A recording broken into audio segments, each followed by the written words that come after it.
Right, so we're going to kick off and welcome. That's what I'm doing now. So I'd just like to welcome you all. Thank you. Welcome back to 2022. Hopefully we have a better year than we've had in the last two. I'm not a doctor, so I'm not even going to comment on it. Right, let's play the cards on the table, see how we are, and deal with what we've got. I think that's the best way to deal with it. I'd like to welcome BSA, particularly Dave on site. Thank you, Dave. And just the support that you guys have given this workshop, I think it really is appreciated. I think it's a good sign. The fact that you guys are allowing us to do some stuff as well, and hopefully we can feed off each other and get some new ideas on how we're going to take this going forward. I do think we need to take this going forward. I think if we don't, we're in trouble. And a lot of people will be telling you that as we go along. So, I want to start this thing just by saying, all these kind of workshops are about perspective. So, if you look at that picture there at the moment, some people will see a glass and some people will see two faces. It's the same thing. Okay? But it's a matter of where your perspective is. If you're a vain cop, you see the glass. If you're romantic, you see two people talking to each other. So it depends from your perspective, right? So let's have another one. So those lines look like they are bending. I promise you, if you put a ruler on those lines are straight. Okay? I promise you they are. Right? But what does it tell you? It tells you that certain surrounding things influence how we see things. Does that make sense? Quite simply, again, that is a static picture. But if I tell you that those things are turning, you'll now see it starting to turn. Just a little bit. Not? You need to see a doctor. Okay? But that's the point, isn't it? Some people see it, some people don't. And it's crazy because that's a gift. It's a JPEG. It's not a movie, it's a JPEG. And then this one, those lines. Which line looks bigger? They're actually exactly the same size. Again, it's the things around them that influences what's happening. So what is the current status? I think I'd like to start with Jerry. Jerry Baker, welcome to our presentation. And if you could give us a bit of an update onto what's happening from a World Bowls point of view, that'd really be appreciated. Okay, so first of all, like I mentioned, the challenges at world level are identical to those of Bowls Africa and probably identical to the districts and then to the club level. So what prompted a big review was done with the Commonwealth Games during the year because we felt the Commonwealth Games is no longer sort of relevant. No one wants to host it. They can't find hosting countries. It's too expensive to host. The television viewerships are really down, and some of the sports might not be appropriate. I'm not sure if you're aware of this. They had a review that dropped bowls along with a whole lot of other sports as a core sport, meaning that you don't have to have bowl the Commonwealth Games going to future. And the core sports remain are athletics and swimming. And then the host country can pick a list can pick 13 sports from a list of probably 30 odd sports. Now that's all very well when the Commonwealth Games is in Brisbane and Auckland and places like this. But if you recall, we went to India in 2010 where there was no bowls and they had to host bowls and they had to incorporate the greens and build the greens, stadiums and all that sort of stuff. It's not going to happen in the future. So if you look at one of the hosting countries that's put their hands up for the next Commonwealth Games is Sri Lanka. For example, there's bowls in Sri Lanka. The bowls can slip off the radar as far as the Commonwealth Games is concerned. And that is a massive problem because that is our only international exposure sort of event.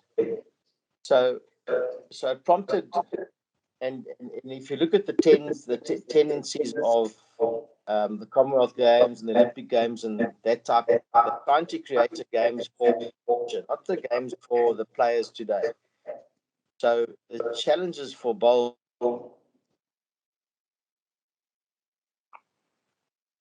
and the challenge sports, these new sports of beach volleyball, these sort of rock club game. That is the real challenge. And if you look at the makeup of the next Olympic Games, you'll see sports that we think are insignificant and non-events, but they've got massive, massive appeal, worldwide, global appeal, where bowls has not. And bowls is becoming more and more irrelevant if we don't change the game. So I congratulate JBA in starting this type of initiative and starting the chat at least.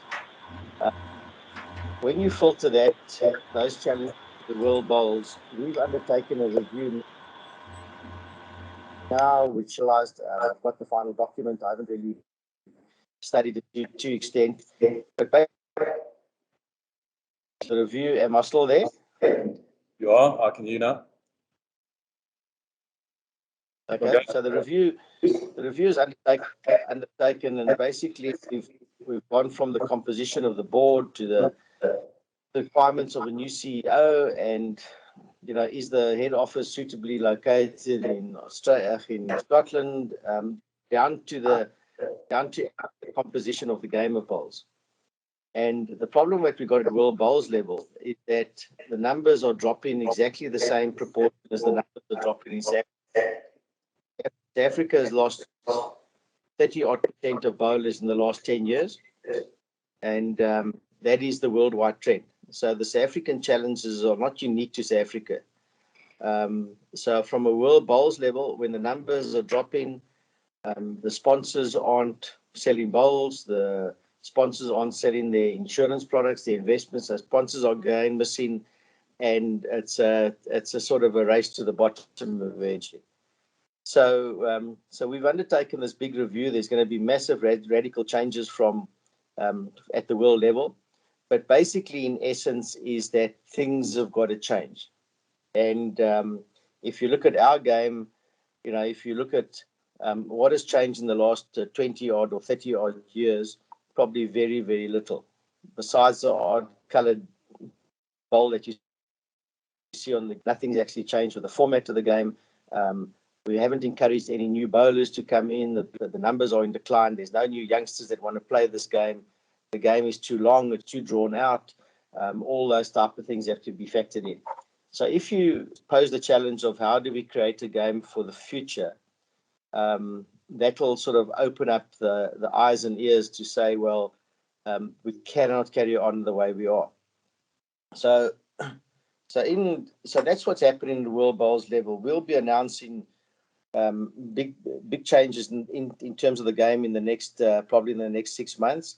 They'll be implemented at the next World Championships, which will be on the Gold Coast, I think, in a couple of 2 years' time, year after next, and it's going to be short format games, nothing more than 45 minutes, a lot more individual play, a lot more singles play, a lot more pairs play.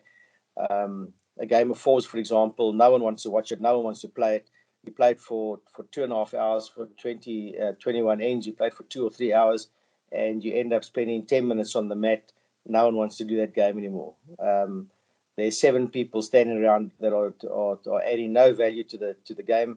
And yes, it might be nice for you and I to play, but if you look at the worldwide global appeal, both from players and from spectators, it's a non-event. So those type of things are all, like I say, under review. With regards to bowls, South Africa, at world level, we're very concerned about the state of bowls in South Africa, because the numbers are really, we're becoming a very small nation now, becoming a minor nation. We're under 20,000 players. We haven't got international technical officials anymore. We haven't hosted international for probably the last 15 odd years. We don't get those players out here, those international stars to come and sort of bolster up the Masters field. Just the exposure from internationals to the local sort of community that's starting bowls, that's playing bowls. We've done nothing of that from that point of view. And then the biggest challenge of all is that 95% of our population hasn't got access to the game. So so if you had to say we've got 20,000 bowlers, how do we make that 100,000? Without proper transformation, not really doing lip service to it, but proper transformation and proper efforts in there, it's not going to come out the white community. You can stand on your head, that's a fact. And if you look at the demographics of this sort of this forum now, at some levels. So those are the challenges that we've got at international level, and then at South African level, and in the microcosm of each individual club. That's the challenge that the clubs on the transformation side and the whole encompassing, embracing side. You've got a shining example like Brian that seem to have done things right and got a real broad-based appeal there across the community that lives in Bryanston. That's what the club should be trying to do in some small. Without getting into too much detail, Rob, that's a summary of where the world game is, and then where I think Bowls Africa is in a nutshell. It's not for me to comment on Bowls Africa, but that's how we as the World Bowls body see Bowls Africa. And without Bowls Africa really being a contributor at World Bowls level, World Bowls is a lot poorer for that. So in my capacity, I'm meeting with the Bowls Africa board sometime next month, and really want to try and push it that Bowls South Africa sort of rightfully claims its space in the international forum like it did 20 odd years so ago. So in a nutshell, I don't know if I've spoken too much, too little, giving you a broad-based sort of view of things. That's where we are as the state of the game, and it's all about changing, because the way we're doing things, we were 30,000 bowlers probably 2010, we're now 20,000 bowlers, and at 2030 we're going to be at 10,000 bowlers, and then you might as well sort of close up the clubs and call it a day. So that's where we are. So if there are any questions, I'll handle it. If there's anything else I can add, please tell me. I think it's real. It reflects here, it reflects everywhere in the world. So it's not unique. It's not us that's messing it up. It's basically the state of play, I think, generally. Jerry, thanks for that. Really is appreciated. If you're going to be staying with us, you might refer to something if you need to. Alternatively, we catch you on the other side. So let's go through to what is our reality? Our traditional way of getting bowlers into the game is a normal bring a buddy day, fun days, chicken days, open days, press articles, local schools if you're that way inclined. Schools have got a problem, and we'll cover that later. Hopefully Taz has got a technical issue in Cape Town. Hopefully she comes online. And to convert people from other sports. That's how I got here, and I think a lot of us got here when we became too old for the sports we were playing, or we did something stupid that we couldn't play them anymore. And we then chose to play bowls. And there's not normally it's quite a good translation, because normally they've got some competitive instincts and the like of that, and it translates quite well. If you do a Google image search on lawn bowls, that's what you get. Okay? If you do a Google image search on young people, that's what you get. Can you see the misalignment? However, if you do a Google image search on barefoot bowls, that's what you get.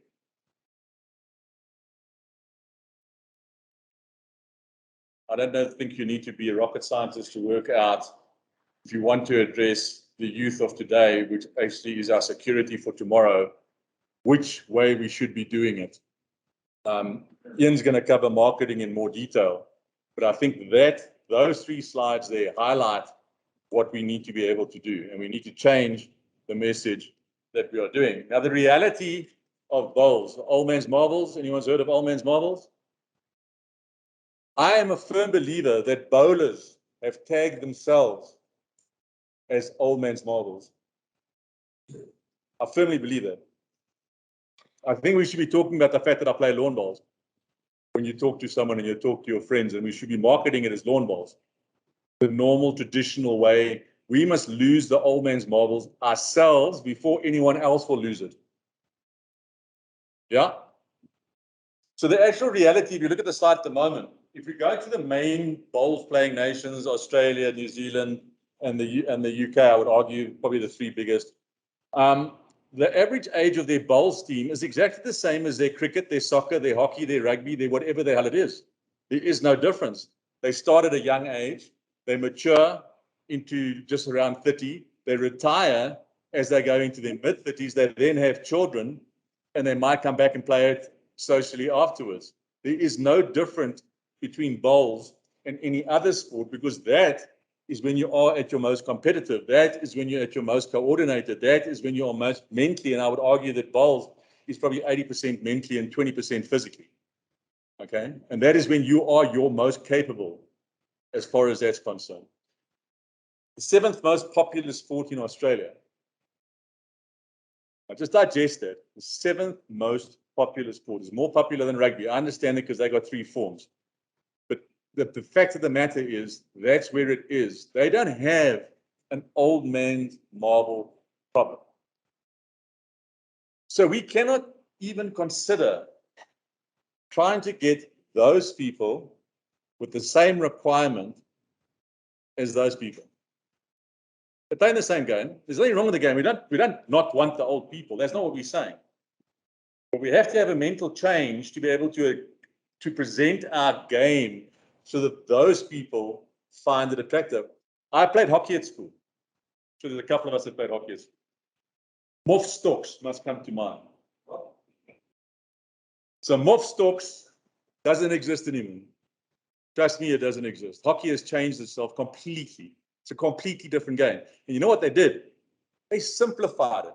Unlike rugby, they have made the rule book smaller, not bigger. Every Saturday you watch rugby, I have to ask the oaks that play rugby to translate the new rules to me because I got no idea what's going on, because that's what they're doing.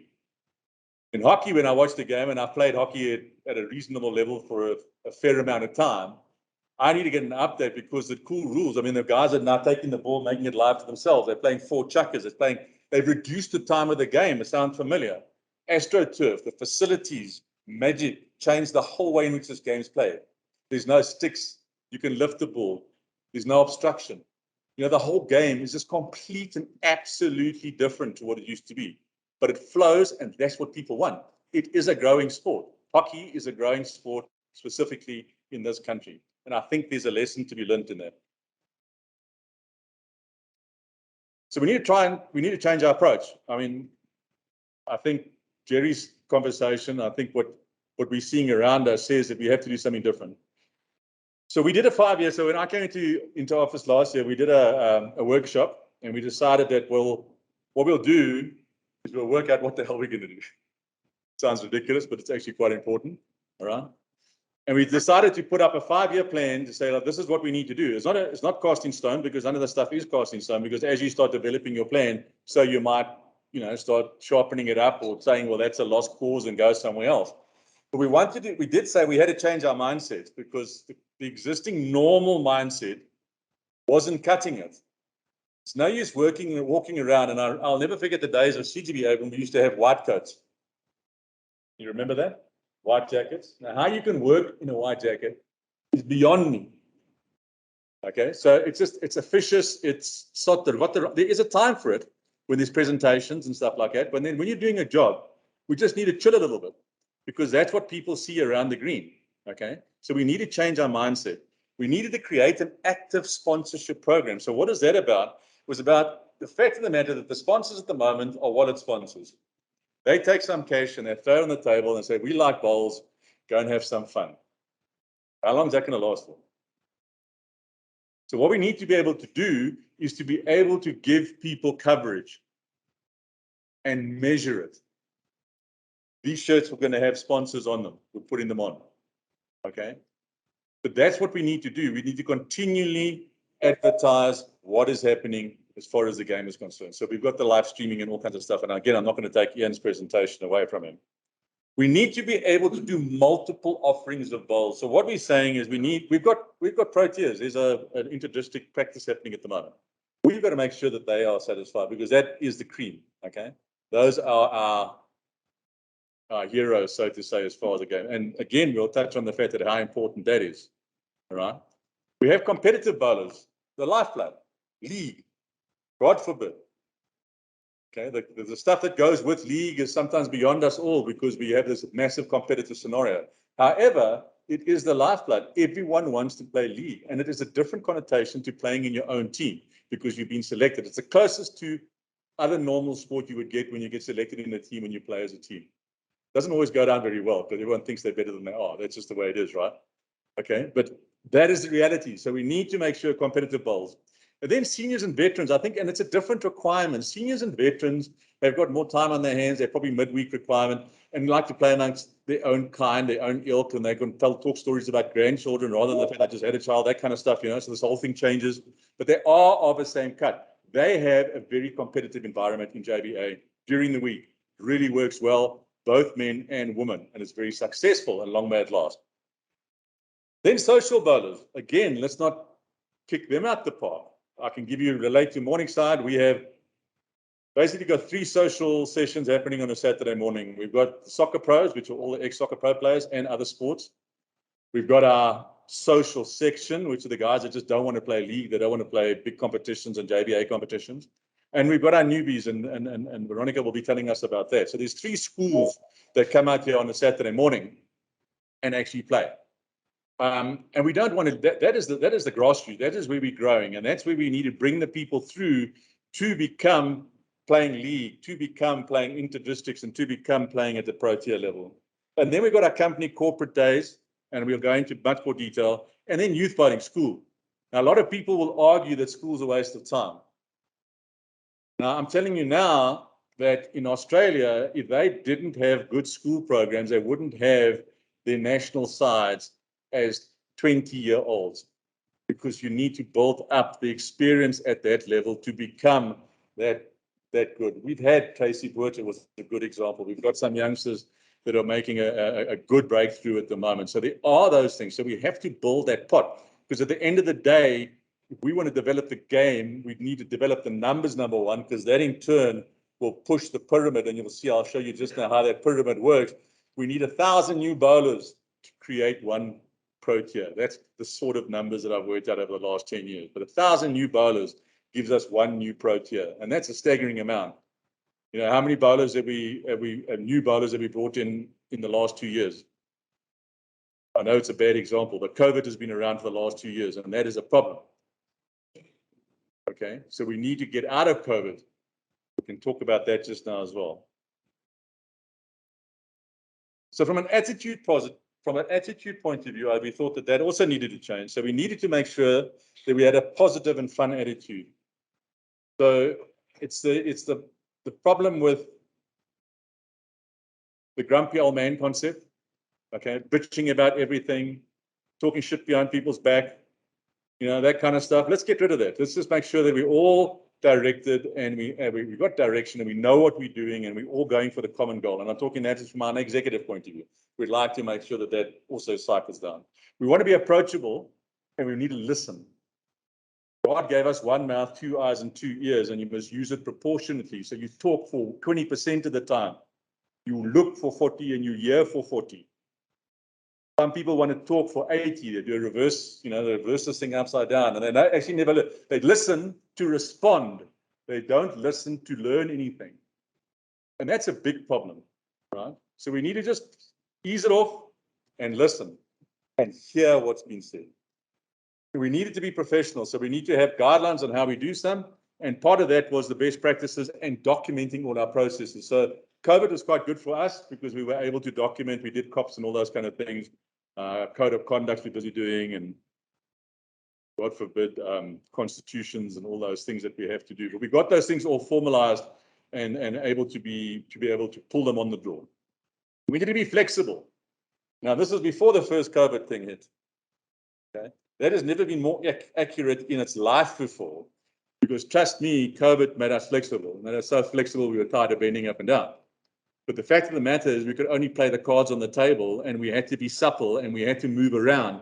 And I thought that from a JBA point of view, we did a really good job in playing all the competitions that we actually were able to play. We got most of our bowls done. Okay. And we didn't have disasters. We were outbreaks. Of course, there were outbreaks because that's the nature of this beast. Some clubs got it, some clubs didn't get it, some clubs got it worse than others. But nevertheless, we were able to be supple and do. And we want to be inclusive. So from an inclusive point of view, we reintroduced the Players Association. So our Players Association is up and going. And there's no use just having this association. It needs to be an active association. So it needs to be used. And we use it to bounce things off. Players Association is used when we've got a new diary, when we've got a new COP that we want to play. If you want to introduce a new tournament, what is your feeling? We had one tournament, the Fuse tournament, and it was spoken about. It was supposedly mixed, but it wasn't executed in the COP as mixed. So went to the Players Association. What do you recommend? So now we know what's going to be recommended, and we'll change the COP for next year. And that's how we're going to be working with these people. If an individual has got a problem, they can go to the Players Association so they can be padded and we can discuss things with them. So that was our inclusive scenario. And then there were some must-dos and some optionals. Okay, so we wanted to document what we have to do. So the must-dos is we need to administer the game because someone has to put it together, right? So that's our job. But if that's all we had to do, it wouldn't be very long. We could just take one person. We needed to develop the officials. And that is a big red flag because I can tell you right now, because of the draining numbers, we also have draining officials. Because we had draining officials and coaches and umpires and all those kind of stuff, it's going to be a problem. So we need to make that more sexy, and we need to get marketing to actually start marketing those things. I know that BSA are looking at doing digital meetings from that point of view, and I think that's definitely a step in the right direction, that if you can do the classroom stuff digitally and then come onto the green for a day, I think that's probably the kind of way going forward, and it might be more attractive to some people. I've touched on coaching already. We need to liaise with Bowl South Africa, Gauteng, SASCOC, and we need to make sure we develop bowls within that framework. Probably this is what we're doing right now. Sponsored generation, because we cannot, I mean, the bottom line is people, and you'll see we do the SWOT analysis, okay, and the interesting one that almost appears on every single one of SWOT, strength, weakness, opportunity, and threat, is cost. So it's a strength, it's a cheap sport, it's a weakness because it's an expensive sport, it's an opportunity because it's a cheap sport.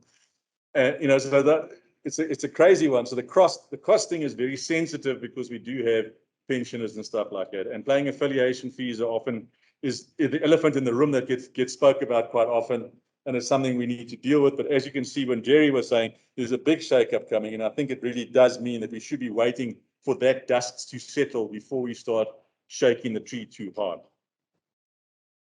And we present an open door policy, and I think that's also critical. So if someone wants to talk to us, they feel that they can talk to us. I think that's important. So that's what our must-dos were. Then we went down and said, well, what is optional to do? Because those things we can actually do, like run competitions, for example. We could get a club. We can say, right, we'll put up all our competitions for auction.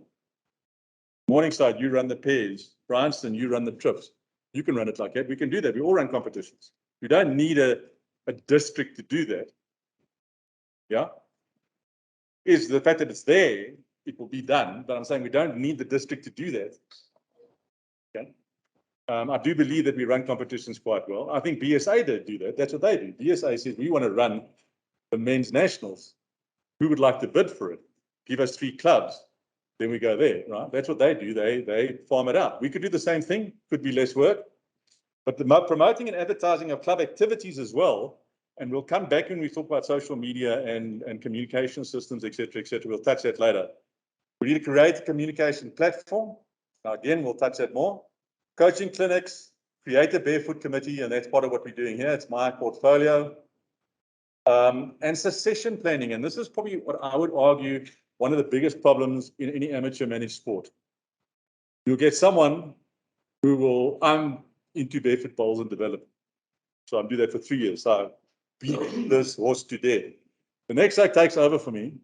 He decides now he's accountant, so he wants financial control. So he just lets the whole barefoot bowls go, Dwayne, down the river. But I promise you the financials are done very well because that's what he's good at. Or she's good at. You with me? So succession planning is important, and that's why we need to make mission statements. That's why we have to do 5-year plans. So things are actually mapped out from a continuity point of view. And I would suggest that all clubs and all districts should be doing that to make sure that we stay the course. You cannot do the course like this. You need to make it, and even if that point is not exactly where you want to be, sometimes you need to get there because there's something in the way. And that's a decision that's made, and then you take that journey. So, after all that, we decided we needed to reshuffle. The light bulb moment when everything suddenly comes together and saying, we have some problem, Houston. Okay? We are not designed to do what needs to be designed from a committee point of view. And I'll talk specifically about M&M. Membership and marketing. Left brain, right brain. How can it be the same person? Doesn't work. One person is sending out a cool message, working with social media, websites, advertising, working off the sponsor. The other one is developing a game, getting new members. When they are there and they gleaned and they're interested, it then goes to the membership team, and I'll argue that's a whole bunch of people as well, who would then execute Newbies, Barefoot, whatever they're doing. So we decided that that portfolio does not work in a single entity. Now, I would reflect this from a BSA point of view, a district point of view, and a club point of view. Okay? It is wrong all the way through. So what we did, we said, well, this is your normal looking committee. Let me just put a pointer on there. So we've got the officials, coaches, competition, membership and marketing, administration, treasury. Yeah, pretty much standard stuff. And then we've got all the various things, and I'm not going to go into too much detail because what we've done, we just shuffled them to another slide, and I'll go through the detail there. But if we look at how we shuffled it, so what we've done now is we split this out, and if you look over here, we've got a development person. So the officials training and transformation is all under one person. So that's all your coaches, your markers, your umpires, everything's under that transformation there. We've got competitions, which is pretty much the same as it normally was. We have national competition, districts, club, and then obviously the selection of your provincial size. And then from a development point of view, we picked up the fact that we have a schools plan, a barefoot bowls plan, we've got an academy, we're going to touch it in some more detail just now. And then, of course, the disabled stuff also must be put down into a physical thing so that it's focused on. I think what we do, and BSA rightfully have these development months for disabled or for women or for youth or for whatever, and that's very cool. But I think from our duty is that we actually grow this disabled pod, because I cannot believe that we can only get the few people that are disabled playing bowls that we've got at the moment. I think it's poor. All right. We should be able to get more. We cannot get disabled people to play this game, and I don't know how we're going to grow it, because it's made for it. It's absolutely designed for people of all abilities. There's no advantage. We've got the likes of we've got the likes of Roger. They're playing competitive bowls in Premier League kind of thing. You know? So there's no hang up on that. So let's get it going. And then the new thing we brought in is a club support. So at a BSA level, I would argue it'd be district support. And at a district level, it'll be club support, and at a club level, it'll be member support. So that's your membership tag. And that is to make sure that the leases and constitutions and management of clubs and greenkeeping and disciplinaries and information management. Information management is a big thing, guys. If you haven't got an information officer, you need to get an information officer. BSA have had a good information session on that. And we need to make sure that we are compliant, because people go to jail for that. And then the new one in yellow is marketing. And that's real, by the way. We talk about advertising, sponsorship, social media, newsletters, websites, and streaming. So that's all been put in nicely. It's a like kind of thing. And again, Ian will touch it in more detail. And then we've got the admin side and the treasury side, which hasn't changed too much from that point of view. So we're looking at JBA Academy. And I think this is to bring out some of the focus areas. So we're looking to float a non-profit business as an academy. And the reason why we want to do that, because we want to depoliticize it, and we want to turn it into a business initiative, non-profit business initiative. Okay? And we want to say we don't want to put it within the JBA committee, because they've got the other stuff that they have to do. This thing needs to be a focus area. And to achieve that, we're looking, and again, Ian, it's also his baby.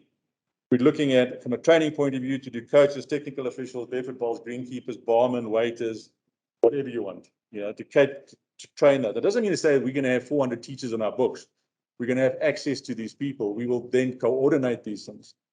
We might bring in the coach trainer from Mr. Sace. We might bring him in to do the coaches.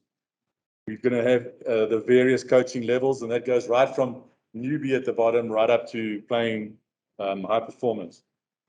As you can see, the next one, coaching is your national district club, under 30s, the juniors, and for the disabled as well.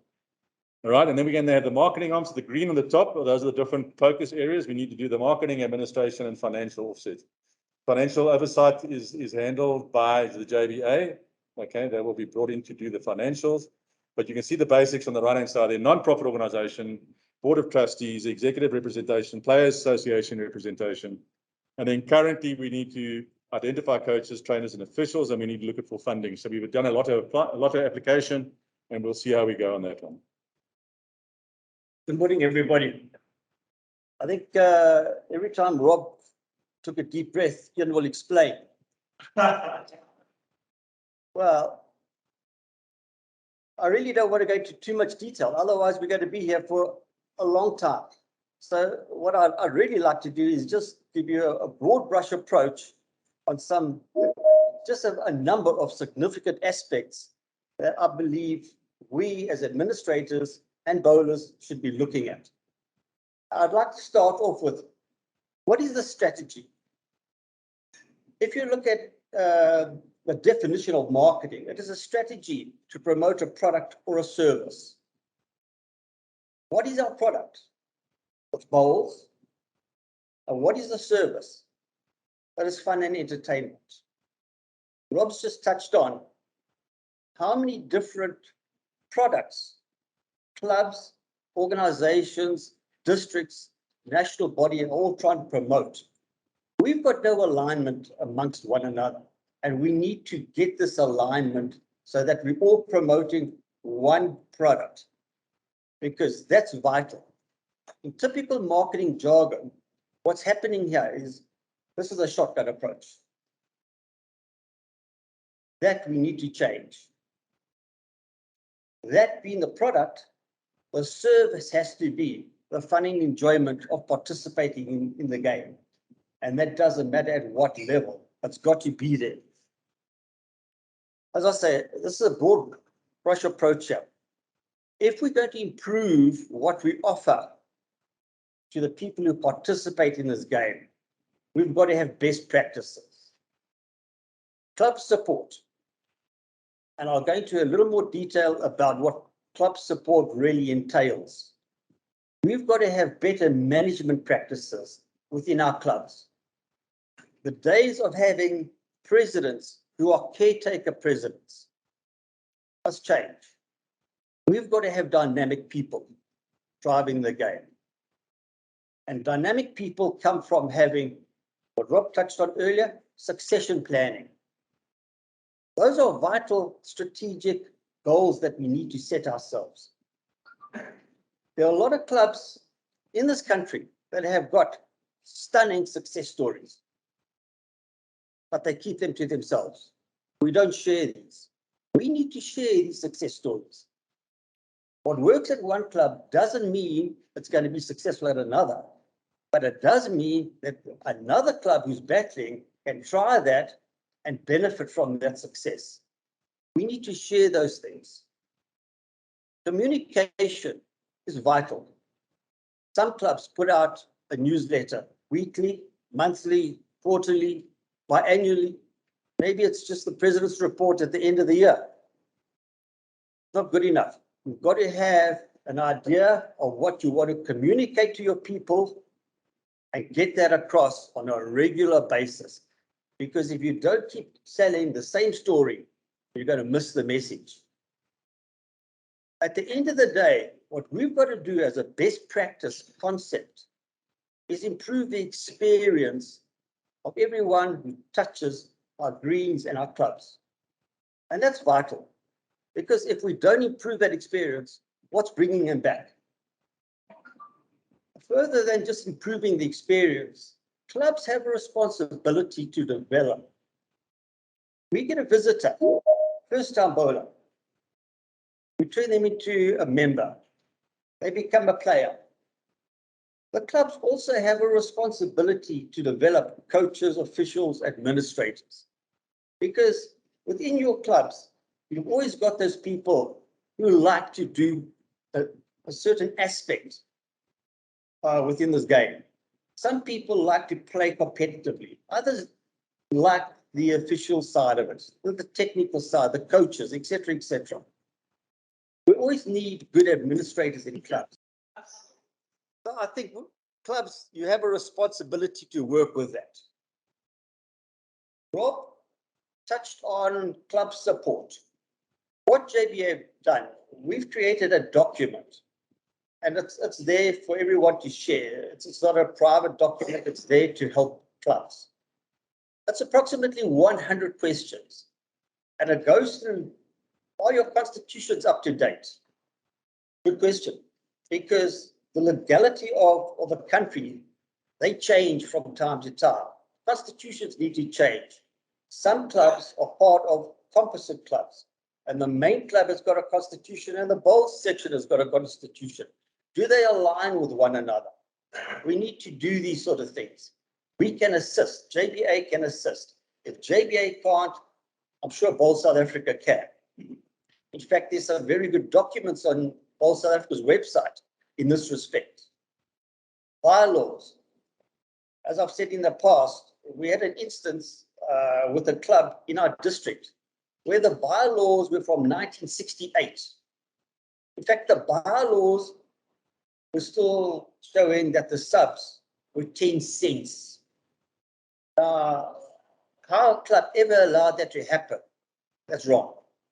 But this document, which is an internal self-audit, which is available for the clubs to do themselves, work through all the categories, and they can identify what their strengths are and what their weaknesses are.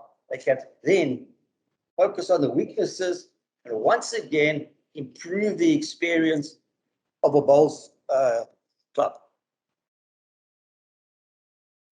Marketing cannot be done by one person.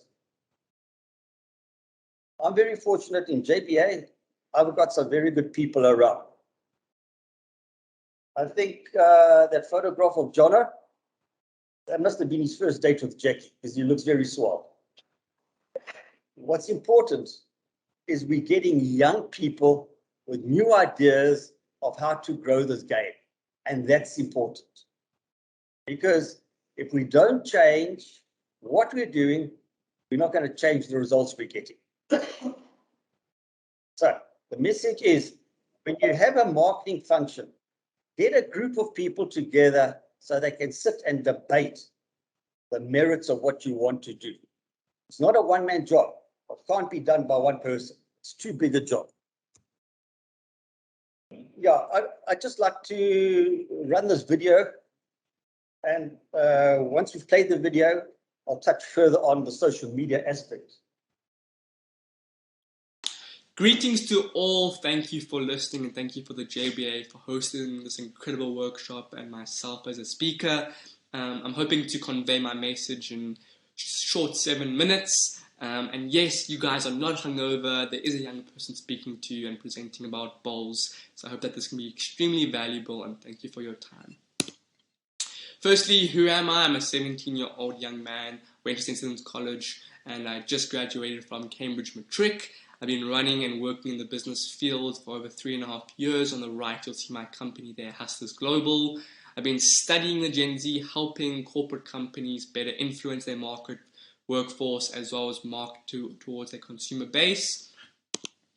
I played provincial tennis and hockey, and I started my bowls journey 8 months ago at Brighton Sports Club, where when I transitioned from St. Stephen's to Cambridge, I wanted to join new communities, build new skills, and try a new sport. I've been helping both Brighton Sports Club and the JBA in terms of marketing to bowls and their strategies, consulting for them. On the right there, you'll see my podcast as well.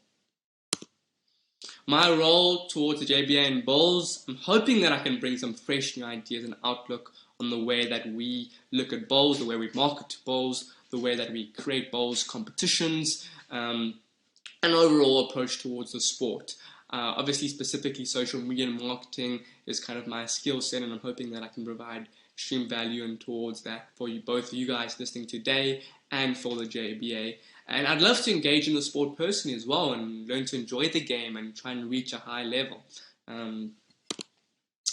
Bowls facts. We have to look at the current situation of bowls. And someone coming from the outside, have spent a great amount of time looking at what is the feedback from both the players, both from the organizations, and from the overall game. So obviously, as we know, bowls has dropped numbers significantly over the past 3 years, hasn't helped with obviously COVID. And one of the biggest things I always hear on the green is we need more young players like yourself. And I always like to challenge that to whoever's asking and say, okay, cool, well, what is your thinking towards bringing in young players? You know, if their young players do come, are you going to engage with them? Do you actually want young players playing bowls? Something that we're dealing with at Bryson at the moment as well. When it comes to the current digital age and digital situation with bowls, the JBA started their Instagram this year. They've got 54 followers. The BSA doesn't even have an Instagram account. And when we look at the World Bowls, they only have 94 posts and 1,000 followers, which obviously indicates that from an intention point of view, from an online point of view, bowls is way behind. And so as we move on to the next slide, Australia, one of the more forward-looking countries, and that is spending a lot of time investing in young people bowls and new strategies to engage people in bowls further, they're actually ahead, and that's why they're yielding the best results, because when it comes from an online point of view, they've got 1,100 posts, they've got 3,000 followers, they're even verified, which means that Google has seen enough information online to show that they're a credible source. The JBA has done really well on Facebook, and Rob spent a lot of time there. One of the posts has already got 4,000 views, and that's free marketing and free attention. When it comes to Gen Z, I know that this is, firstly, let's define Gen Z from 1995 to around 2013, which is approximately 13 years old to 23 years old. If these are the people that we are going to market to, and these are the people that we want joining bowls, then we need to understand them, and you guys need to understand them so that when you set up the various strategies, platforms, you can best market to them. Firstly, we are highly competitive. 73% of Gen Z feel competitive towards people that they directly work with in the workforce. The best platforms, I always get this question, Marco, which is the best platforms to market? Firstly, Instagram, followed by YouTube, and then TikTok. Also, Generation Z as a whole, we have to understand this, are less enthusiastic about sport in general. We know that they spend so much time, if you look at the next slide, they spend over 8 hours a day on their phones in the digital world. And so they are just generally spending less time outside doing sport. Specifically traditional sport, the baseballs, the footballs, the crickets, all around the world, they're trying to fight for Gen Z's attention. And where actually the best performing sport at the moment is esports and basketball, which I'll explain further in a bit. Viewership, how do we actually engage these Gen Z consumers? How do we actually get them to watch? Number one, accessibility, and two, the opportunity to engage. So vital. They follow athletes first, then they follow clubs, and then they follow leagues. And when we look at sports, example, soccer, Cristiano Ronaldo, Lionel Messi. If we look at golf, Tiger Woods. If we look at basketball, LeBron James, Michael Jordan. These are the people that, number one, Gen Z is attracting to. They're following. They're seen as icons, and then they're following the clubs, and then they're following the leagues. And what does that mean for bowls? We need to create the icons. I play with Victor and Prince from Bryson Sports Club, who you may know, and I get encouraged because why? They're icons in the sport that are passing down information to me that I'm getting to engage with. And so we need to be creating that in the bowls circles, these icons, the Jerry Bakers, whoever they may be, and young ones. Not only older generation bowlers, but the young icons need to start coming up so that people can be attracted towards those. Esports, for those who don't know, is online gaming. And basketball, obviously everyone knows what that is. And it's quite interesting that these two sports are the most doing the best at the moment. Because if you look from a basketball point of view, when you watch in a stadium, you're sitting there on the court and you get to engage. Esports, obviously that's digital, and so the young people love that. So what does this actually mean, right? Number one, we got to identify all these people we want the future bowlers. Now, how I see it is that currently, if we start a 10-year marketing plan as a whole of this country as world bowls, that means when generations are actually going to be 23 to 34 by the time we're actually engaging with them at a high level and a high mass. And social media and the accessible methods that we're using is no longer optional. Clubs, districts, it's no longer optional to be using social media and to be using other media methods, right? It's expected from Gen Z to have an Instagram. It's expected from Gen Z to be working through WhatsApp and working through an email list and working through different website platforms and functionalities. It's expected. Tournaments matter and icons matter. As you know, we're competitive. So we value tournaments, we value competitions, as well as creating these icons that bowlers can engage with. If bowls does not adapt in 10 years, I think it will carry on as it is because most of the demographic is of the older people, but young people will never engage with bowls if it carries on going. Because why? If we look at it as a whole, sports, everyone's spending more time in the digital world, and so sports are going to be actually played in there, and who knows? We might play bowls in the metaverse. We might play bowls with VR goggles, right? That might be the future. And so practically a marketing guide that I want to present to you guys, that I want to share, is that there's 494 in total made up of the BSA, districts and clubs. If we just take all of those, it's around 494 approximately. And each one has their own marketing channels, meaning BSA's got their own accounts, each district has got their own account, and each club's got their own social media account. If each one brings 1,000 views per month of bowls content, that's 494,000 new eyes to the game. That is incredible, and it's all free, right? You just have to get the post them, create them, and it's free. And so that attention that we're missing is really coming from us because we're not doing the work and we're not putting the things in place. And so using the right social channels such as Instagram, YouTube, and TikTok will also be vital. More competitive focused bowls, more competitive opportunities for young people to get involved, more competitive marketing, right? And so when we're marketing, we need to be focusing on competitions and giveaways and different trial things. And really the JBA is putting a lot of work into such things like Barefoot bowls. As well as creating icons, I've mentioned this, we need to invest in these people more, which means bowls needs money, right? One of the biggest things I speak to different people within bowls is no money in bowls. Okay, cool. How do we create finances within bowls? Money comes from sponsorships, and sponsorships come from attention. So when we need money, we need attention, and attention is going to come from social media and working in the digital age and creating viewership and then creating hype, and so engaging with our consumers, and that is actually how we're going to be able to pay icons, and that's how we're going to be able to get sponsorships.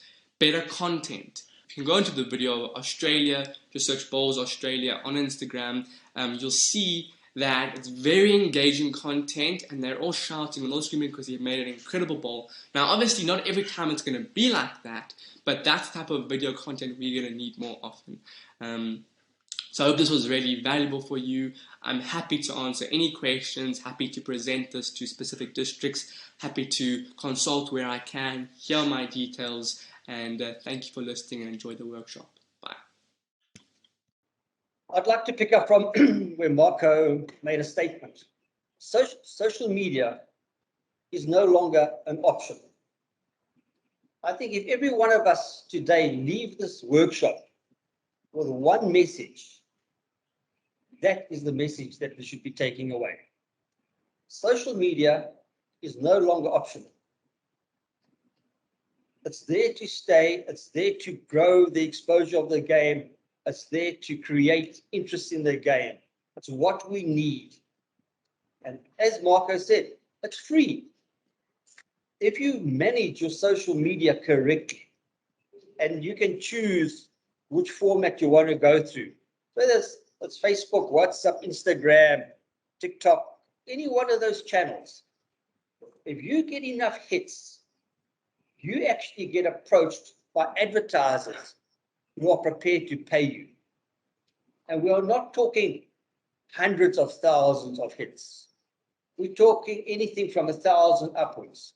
You start getting 1,000 hits on a particular post, advertisers go into the demographics and they say, that's the channel we need for our advertisers to advertise on. That's money for nothing, and it's exposure that doesn't cost.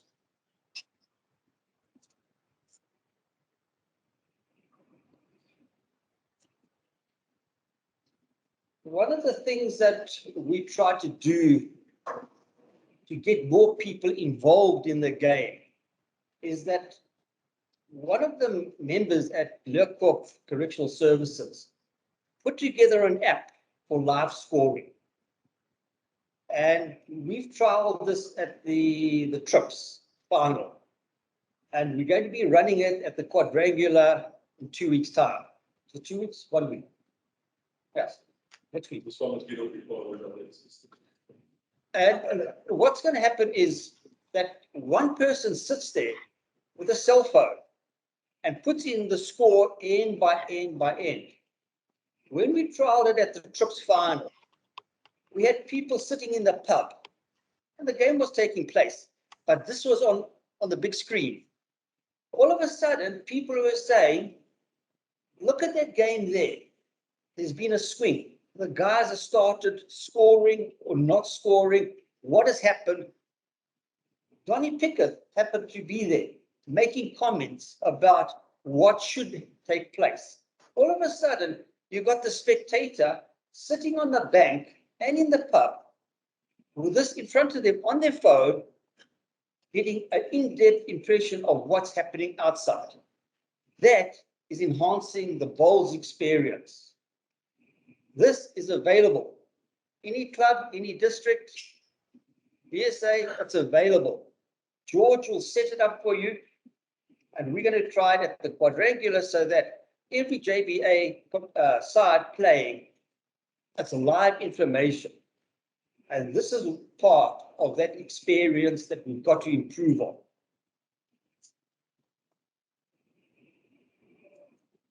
When we look at how do we improve that experience, we've got to become member-centric.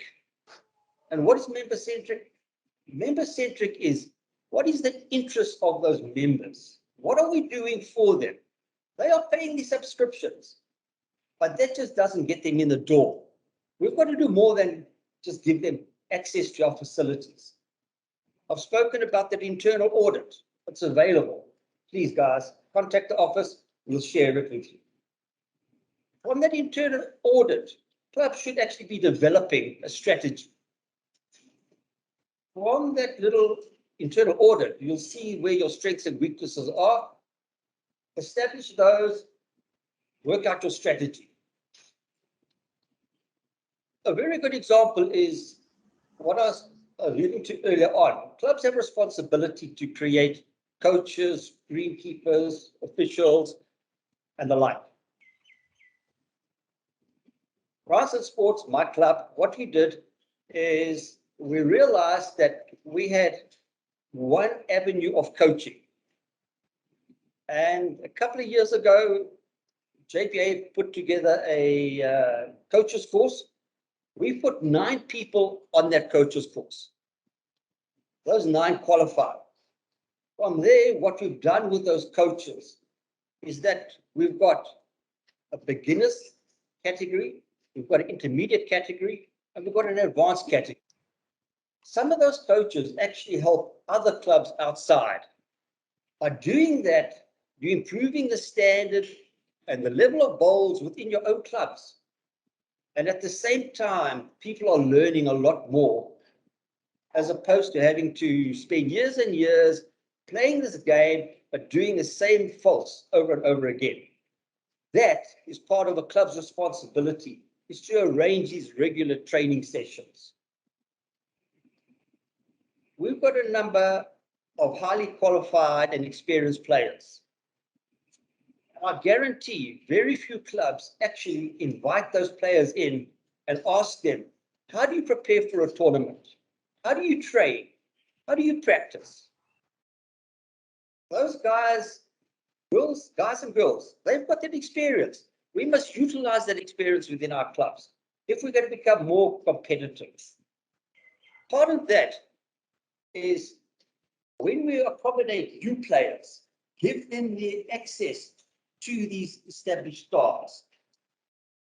Because once you heard Marco say, he plays with Prince Victor and Jerry. Those are big names in his life as a new bowler. He can learn a lot very quickly from them. And then part of the member-centric circle is we've got to structure our clubs to handle the youth. Because having a youngster come into a club and give him to the grumpiest old skip who's been there for 40 years plus, just destroys the enthusiasm. And it happens at every club. Guaranteed. We've got to change the way we think about things like that.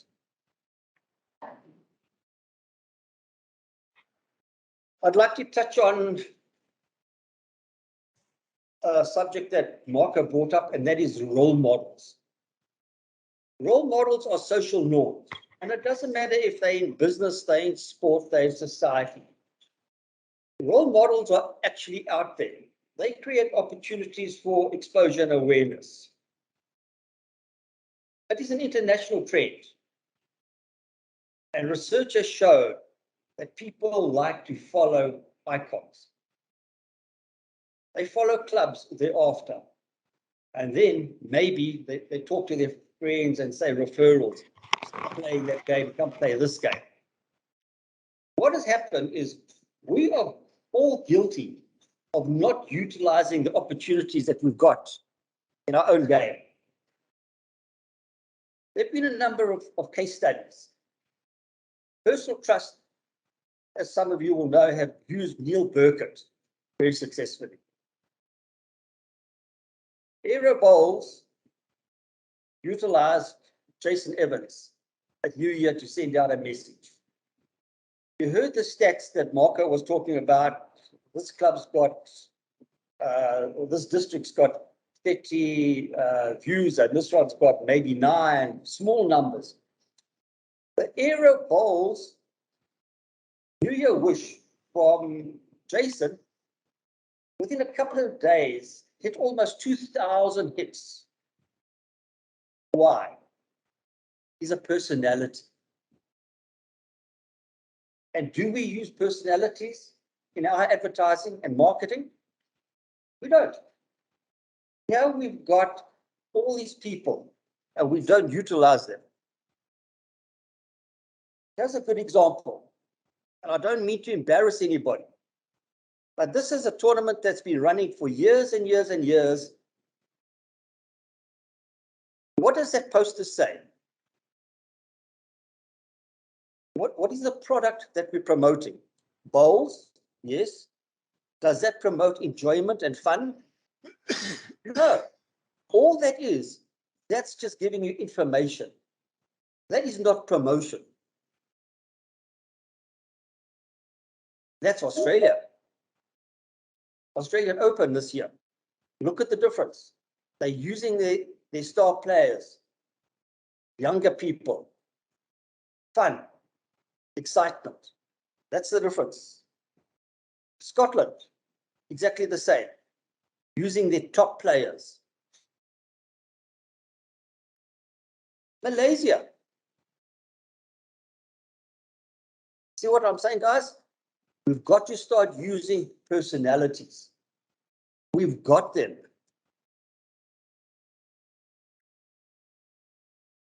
What is a personality? We've got some natural examples, and you can go through Colleen, Jerry, and Jason. But think about the people that we're not using. The Princes, the Victors, the Wilsons, Kenneth Olofsson, there are so many.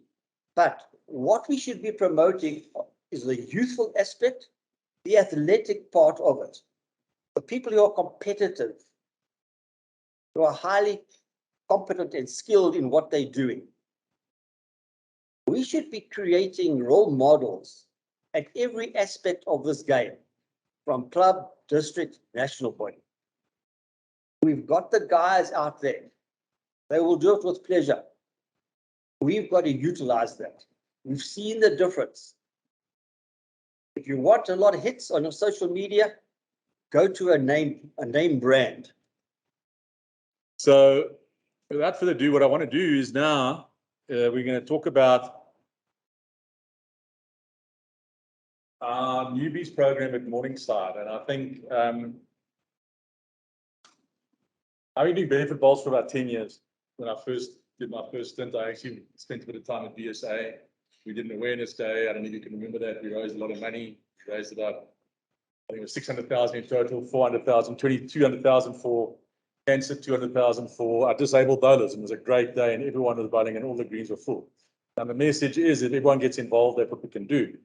The fact of the matter is, how many of those people that were new there didn't translate into bowlers? Now, my experience is that everyone that plays on the green, very, very, very few, if I would argue no one, says they didn't have fun. That was not what I expected. That was great. I really enjoyed that. Shit, I want to do that. Yeah, that's the reality. However, how do we get them transition? Because that was my problem. And I'll go into a bit more detail. So we had a newbie herself, and she'll tell her own story, that hasn't been poisoned by the game of bowls. Okay. That had her own views, walked her own path, sometimes ruffled some feathers because people weren't used to people walking this path, but hang on, that's my path, you know, and just shattered the glass house, so to say. So we're going to call on Veronica if she wants me to do an introduction video, which I'm going to get going for you. You're about to meet a young boy who's shaking up the world of professional lawn bowls. Hi, my name's Jet, and I love lawn bowls. In a game of precision, he's a champion who regularly beats people 8 times his age. I'm a naughty boy. I'm really good at bowls, and I'm cheeky. Let's hear it for Jet.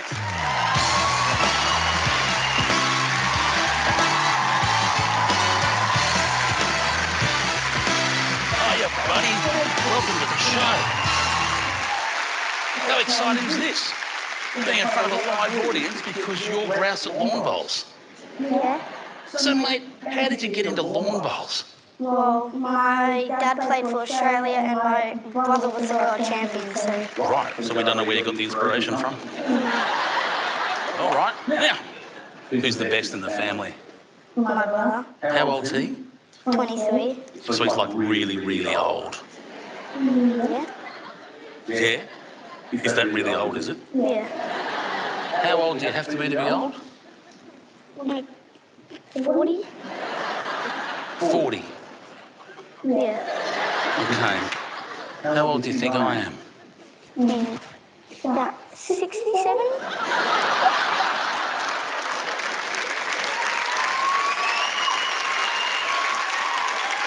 It's just a little tear that can come out. Now, where's Dad? Where's Dad? There's Dad, ladies and gentlemen. All right. How old's your dad? I think he's 40 something. So how come you think I look 20-something years older than your dad? Because he shaves his beard, but you don't. How well is this going for me? So what do you love about Liquor Bowls?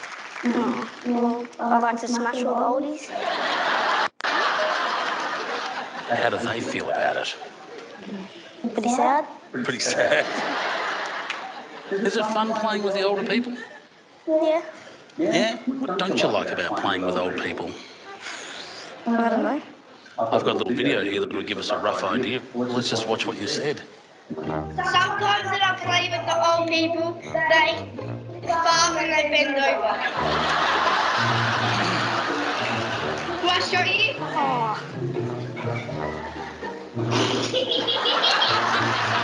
Hang on. Actually, no, this is it.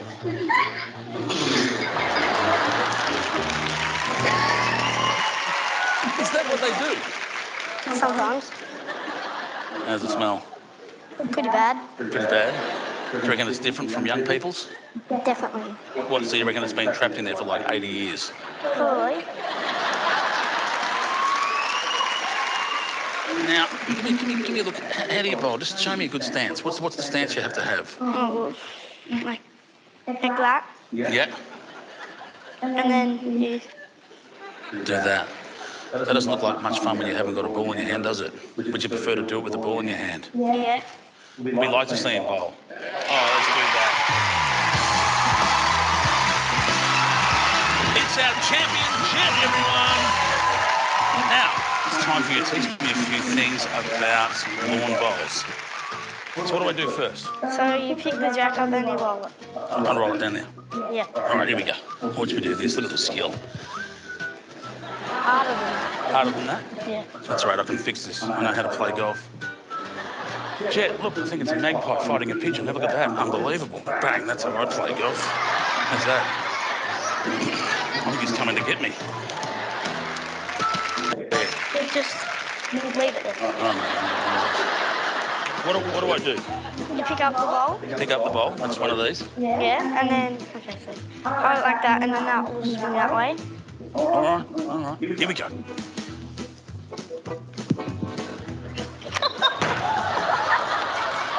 What's that?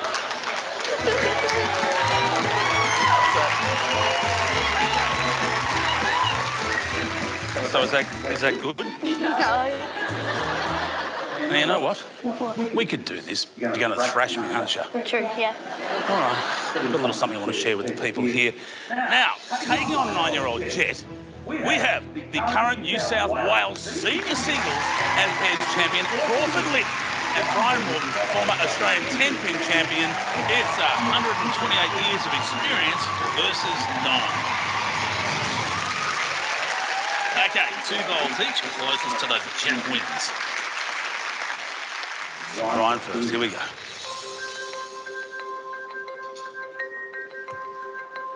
How's it feeling, Brian? How's it feel so far? It is very fast, isn't it? Oh, and I heard a little tap. Even with my oldies, I can hear that. Well, this is looking good, Croft, isn't it? Nah. No? I really don't know what I'm talking about, do I, Croft? Nah. That was me, actually. Oh, there we go. Oh, yeah. Jet's winning so far.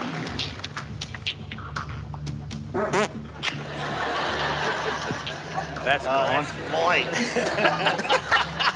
Give me that back. There we took the back for it now. Looks like you're trying to send that home so you can steal it. Come on, Crawl, get him. Well, that's close. Here we go, Cross having a crack here. Get him. All right.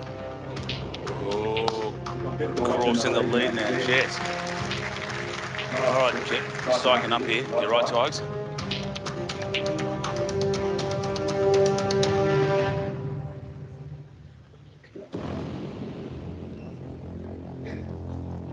He likes it. He's going to do this, isn't he?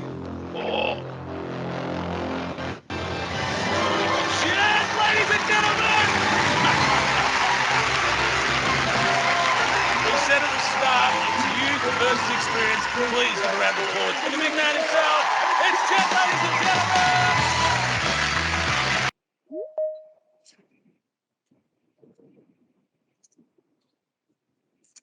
Hi, everybody. My name is Veronica Capedo. If anybody told me 2 years ago I'd be standing here at MCC Bowls giving you a speech about newbies, I would have thought you were telling a lie. My story started in probably about November 2019. I was meeting up with a friend at a club far from here, a bowls club. That was the first time I've ever set foot on at a bowls club. And when I arrived there, I looked a bit lost because I couldn't find my friend. And this old man came up to me and said, "You look lost, you don't belong here." So that was my first introduction to a bowls environment. While I was there having a drink, an old man came up to me and started chatting. No, this is an old man. I think Richard must be hitting 70. No, but for me it were. And he asked me, "What am I doing here?" And I said, "I'm having a drink." And he said, "Have I ever played bowls?" And I said, "No, never. No, who plays bowls? No." And he said, "What am I doing so far away from home? Because I live here in Woodmead." He said, "Why don't you come and meet me at MCC? There's a Joker's World on a Friday night. Let me introduce you to a fun club." So I arrived, I think it was the 30th of November for Joker's Wild. We had a big win that day. It was great fun here, lots of music. And Richard said, "Let me show you how to play bowls. I do a bit of coaching on a Saturday morning at 11 o'clock. Why don't you come in tomorrow morning?" So I did. And it was much harder than what it looks. I felt a bit out of place on the green, but I liked it. And I came back the next Saturday. And then December happened and everybody went away for the holidays. COVID hit again. There was lockdown and Richard didn't come back in January when I came back. I had no coach, but I was really already hooked on bowls and I really wanted to know how to play bowls properly. I started to do my rounds around MCC to try and get a coach involved or someone to teach me to play bowls. Lots of the bowlers were very keen to show me how to do things, but everyone does it slightly differently, and all they did was confuse me, and I really became more confused. Later on, towards the end of January, I got Ken told me about Dave Pringle, who's a coach, and he said, "Why don't I approach him and see if he would coach me?" And Dave started coaching me and another lady called Avril, and we started, and I became totally addicted on bowls, and I love bowls. And knowing the chairman of bowls, Colin, and hearing how the numbers are depleting, and we needed to build membership, and I wanted to build. I'm an accountant, so numbers talk to me, and I knew if membership was dropping, the cost to run the greens would be more and more expensive, and then it would be more and more expensive for the pensioners, and I needed to get numbers in. And I started, I'm not a marketing person. I'm, as I said, a boring accountant. But what I did was I like to socialize. I like my beer. I enjoy my bowls now. And I used to mingle here with the people sitting around that were eating, and I would go approach them and I would say to them, "You know what, I've just started this amazing sport that I never thought I could possibly do. Are you keen to start bowls?" And that's how it started. And it skyrocketed to something quite much bigger than I ever thought. This picture, for example, is the Newbies One group. That was my first group.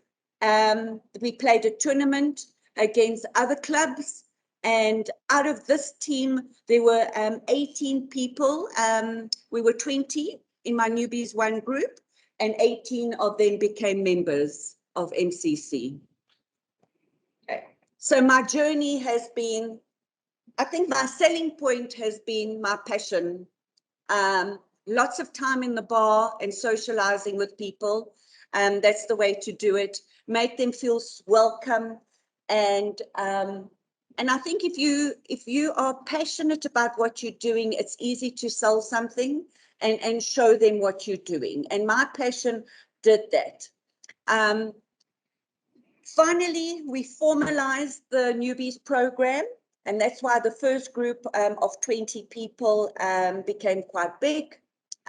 We had serious coaches, which was Alan Gordon and Dave Pringle. And then because the numbers became too big, we got volunteers from MCC to help coach as well. The volunteers were always the same people. It's a handful of people, but they were really, really great supportive of my program and keep helping me persevere with my mission is to increase numbers. Okay. For Bowls to Survive, and I've picked that up. I mean, I became a Bowls member. I finished my training. I became a Bowls member in May. I have been playing bowls. I play tabs. I've tried JBA's pairs, trips. We've been very adventurous with the newbies. We just go out there. We're learning as we go along. We've had great support from our team here. So the survival of the game is, in my mind, is we have to sell the passion. And I find that our people are so set in their ways and they come and play their tabs 3 times a week, but they don't, I don't know, they don't seem so passionate about it that they want to tell the whole world about it. And I was that person. So we would have barefoot bowls out here and on a weekend, and I would walk around and ask people, did you have fun today? And I would have a form and I would ask, are you keen to learn how to play bowls? I'm running a program twice a week. Are you keen? They would give me their name and their number, and then I would create a group and I would then almost harass them, but in a nice way. Okay. Yeah. It sounds terrible to say harass, but I would what's them up on a Tuesday and psych them up for training on a Wednesday. Make sure that they come. Always tell them there'll be beers afterwards. Let's have a chat. And that's how I've done it, through lots of time, lots of persistence, and keep at them and have fun days with them and organize little tournaments but it takes lots of hours and persistence. And I've learned from the ones that actually become members, say that 60% or almost 70% of them actually falling in love and becoming addicted to bowls was my persistence on reminding them to come and the camaraderie that we created. I would always play bowls with them. With a team on a Saturday at 11, I'm always playing bowls with them, just to make them feel at home and welcome and that. So for it to survive, my program is you have to have a champion. You have to have somebody that is super passionate about the sport and will show it. And sort of it comes out naturally. You don't have to sell it. It just comes out naturally, because I'm definitely not a marketing person. We need, for a club to succeed with this program, you need doers more than the talkers. You find in a club environment, you have a lot of talk, but nobody does anything. They're very quick to criticize you for things, but they don't actually come and help you make it better or improve. That's the negative side on things. So you've got to encourage that at your club. You know, your talkers must be turned into doers, and you try and encourage them to do that. You need, of course, commitment from your coaches. I created a coach group of all our senior bowlers, and I would always approach them on a Tuesday for a Wednesday training session. Who's available? I've got 10 people coming in tomorrow. I need 4 coaches. Who's available? And that's how you do it. And there was a handful of guys that are always putting their hands up. I'll help. I'm happy to assist. But but you need a group of coaches and members that will assist. Of course, you need support for this program to work, and I had all the support I could get from MCC committee and the chairman, and they let me be. I can mingle with all the people that come here, talk to people, and encourage. What also made our newbies one a good support was when I got the newbies in, we found that they were so passionate about the sports themselves that they went and marketed the game to their family and friends. So it wasn't only MCC members that joined, but it spread. The love for the sport and the addiction spread, and that's how we grew our numbers. It's an administrative task to keep a record of all the people that have shown interest, because I collect a lot of names out there, and therefore we have to record them and put them into groups and then start the communication program. And of course, the message, and we demonstrate that what bowls is fun. The challenges that, well, let's look at the positives first. I think to date, I think we've probably through the newbies program brought in about 24 members. I've brought in a new perspective on bowls, and where I say new perspective, I found that when the current membership saw how enthusiastic the newbies were, we changed the vibe of the club a bit, and they also became motivated, and they even started bringing in friends and saying, Veronica, I've got someone that could be interested in a newbies program, please contact them, and they would send me their number. So it changed the whole atmosphere of the club, which had been really, really good.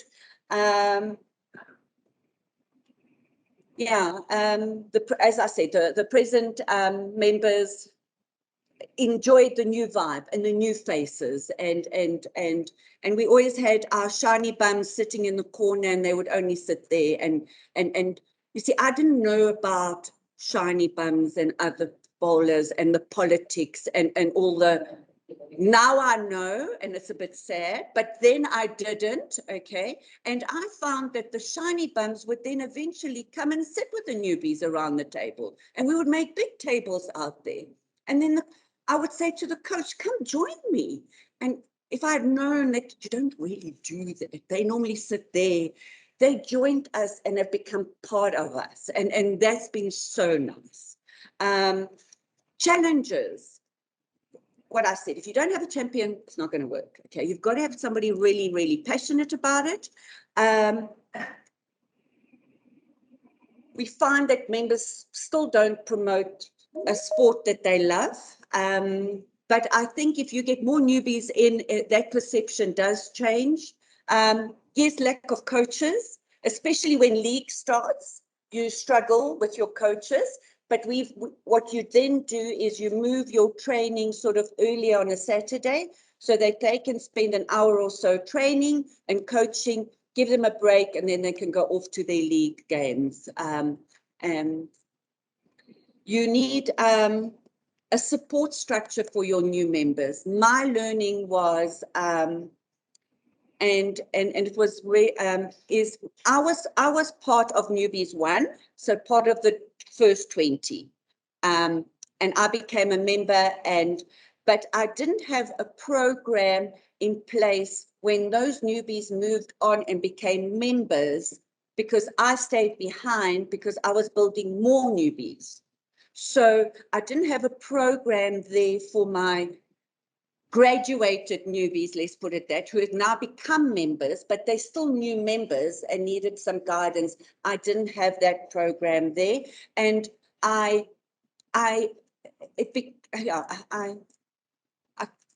it didn't work. You need that support structure for the new members, which one needs to incorporate in your club if you are going that route.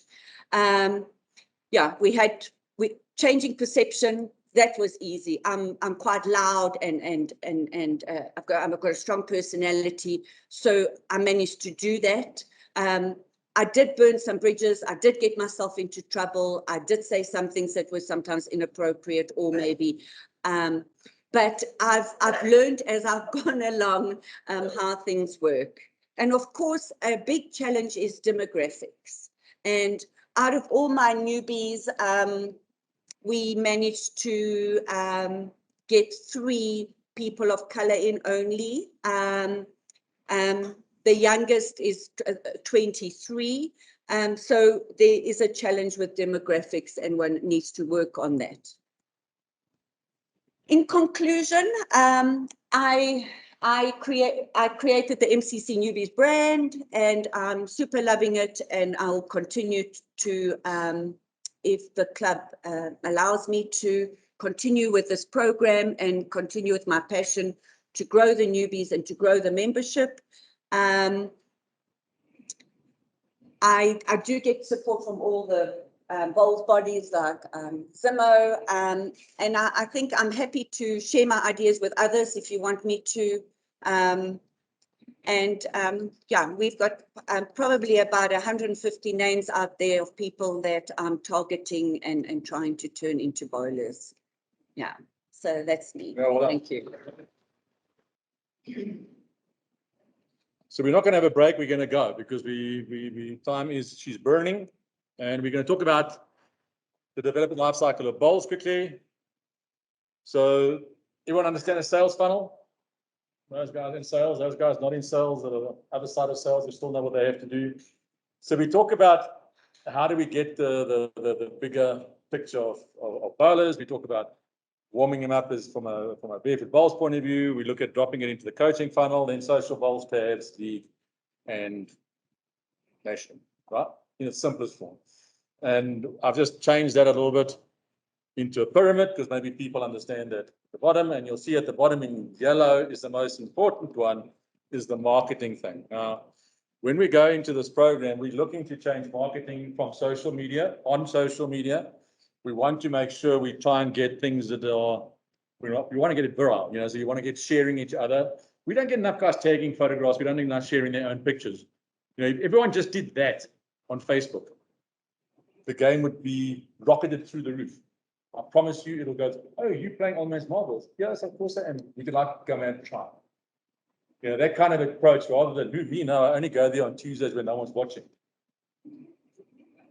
That's what happened. I'm telling you now that what's happened. So take it out your bum, and that's what happened.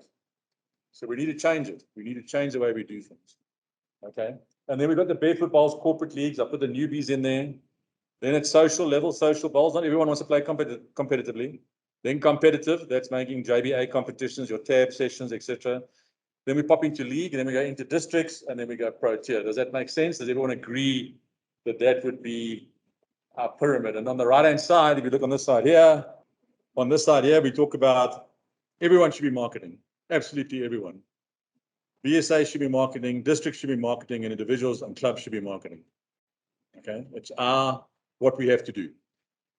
Then we have the club development program, which is probably that. Then it pushes up, and these guys would look at possibly getting involved with the JBA Academy with coaching programs and stuff like that, but more formal. These coaching programs in the bottom 2 here, that coaching, and the coaches will probably have a pull a hamstring, but it's literally the ball turns this way, stand, back, and deliver. That is your coaching. That is it. We don't do like line stance and visualization and all that stuff. It just doesn't work. Okay, you want to get this game going in 10 minutes. So from people standing on the bank, you need to get them into a game situation because they're all at the same level. Everyone's not bowl. So there's no advantage. You with me? So that's the bottom line. So there's a very different coaching concept as far as that's concerned. And then of course we're on the side of this, and every time I do that, you've got your schools and universities, and I'll show you some numbers that are staggering to understand the amount of people that are in that small triangle. And what you want to be able to do is to be able to bring them into this process at that competitive level. Yeah, makes sense? But I didn't put it in this development because I don't believe that schools and universities is part of this development cycle. It's a development cycle completely different and on its own. But it's an important one because this is where your proteas are going to come from, more than this. These will be competitive bowlers, sure, guys that have played the game, etc., etc. But this is more likely to be where you're going to get the competitive bowlers from. So we did a workshop again, and I think you can all do your own SWOT analysis. Everyone knows what a SWOT analysis is. Do your own one and use this, because I think this will be much the same as what yours will be, quite frankly. So what are the strengths? It's an enjoyable game. It's a family sport. It's low cost. You see the cost. Remember I spoke about the cost earlier. Sometimes it's low, sometimes it's too expensive. In this case, the strength, it's actually a low cost sport. You know, bowls might be expensive, but it's not like hockey where you break a stick every 3 months. Unless if you break a bowl every 3 months, you're in trouble. Or the manufacturers will be in trouble, so we say. It's good for mental health. We've had some really good success stories, especially with youngsters that got the hyperactive stuff. It's a game that works with Zen. It doesn't work with run harder until you fix it. Okay, so it's a whole different mental approach. It works really well. It's out in the fresh air, vitamin D, which is very important with COVID going on. There's no size or sex advantage. So if you're playing it for a bit of a sex advantage, you're playing it for the wrong reason. For everyone to enjoy. And I think the disabled bowls concept is what we spoke about earlier, is disabled bowls are being able to compete with us absolutely directly. We are able to transform if we choose to transform. Bryson have made it, they've identified the lack of transformation as a risk to their club. They currently have a transformed chairman. Okay. And they've got a number of provincial players and national players because they've made an effort. Now, if we make the effort, we can do it. So get off and make it happen. Why would you try and address 10% of the population? It's the most ridiculous concept you've ever thought about. So we need to change it. The game can be as competitive as you like. So you can play barefoot bowls and you can play provincial, anything in between. It can also be very social. Okay. And I think I would argue that the majority of bowlers are probably social. It doesn't make any one and other better than the other one. It just means that you choose to engage with the game differently. Weaknesses. Elite white sport, opposite of the other one. Lack of transformation. Private club fees are too high. Cost to play and membership is our weakness. I think that it's not, the cost of play and membership is directly related to the cost of running the facility, number one, and losing members, because that just permeates from everything. And I'll show you some financial models on doing the stuff with Barefoot Bowls concept, and you'll see where it's going. Complaint towards members, doesn't that sound familiar? Grumpy old men and women, doesn't that sound familiar? Non-welcoming, because a testimonial one doesn't look like you should be here. I mean, what kind of invite is that to a place? The dress code is quite anal. Okay, so let's just chill out, and we don't, you know, so the district has certain dress code when we play district competition, but that's because you're playing competitive sport and it's a uniform. What you play your tab sessions at is up to you. What your uniform is up to you. There are guidelines. We're not saying you've got to play in white. No, we're not saying that you can't put a logo on it, that you can't put advertising. That shark shirt right now, as it is, you could play bowls in it if it was the right stuff, not because you're a shark, I mean, God forbid. But I'm talking about the style of shirt. It's got a collar, it's got the logo, but that's all fine. That's all good. Nothing wrong with it. So let's not get too caught up in that. Tabs as a set time can be an issue. Some guys want to go to church on a Sunday. So Morningside have tried. I don't know how we're going with that call. But we're looking at a 9 o'clock and 11 o'clock. So if someone wants to go to church on a Sunday, they go to church at the 9 o'clock show, and they can play tabs. And it's acceptable to come in at 11 o'clock and either join the tab session or start out at the tab session. So those are the kind of things. Lack of funding, that's all related to people. Same old, and low visibility. So our bowls go through a cyclic thing. Every 4 years when there's a Commonwealth Games and we get some TV coverage, that's our trajectory. On the 4th year it does that. and then it goes back to that. So what it is telling you is when people start seeing the game, there is a direct access to it. When we did the awareness day, it was the only 1 year that we didn't actually go negative. I think we gained a net 5, some ridiculous amount. But when you're a pilot and you're heading into the ground, the first thing you want to do is get your nose up. Right? So the lack of marketing, bing, light moment. Very rigid, resistance to change, and very time consuming. So this was another epiphany for me. Bowls is an all-consuming game. If you play it at any kind of competitive level, you're forever playing bowls. Every weekend you're playing, all day, every day. If that's what it is. Now that is what some serious bowlers want, but that's not what everybody wants. Not everyone wants to play a game for 3 hours. Not what it works. Some guys want to have a short game.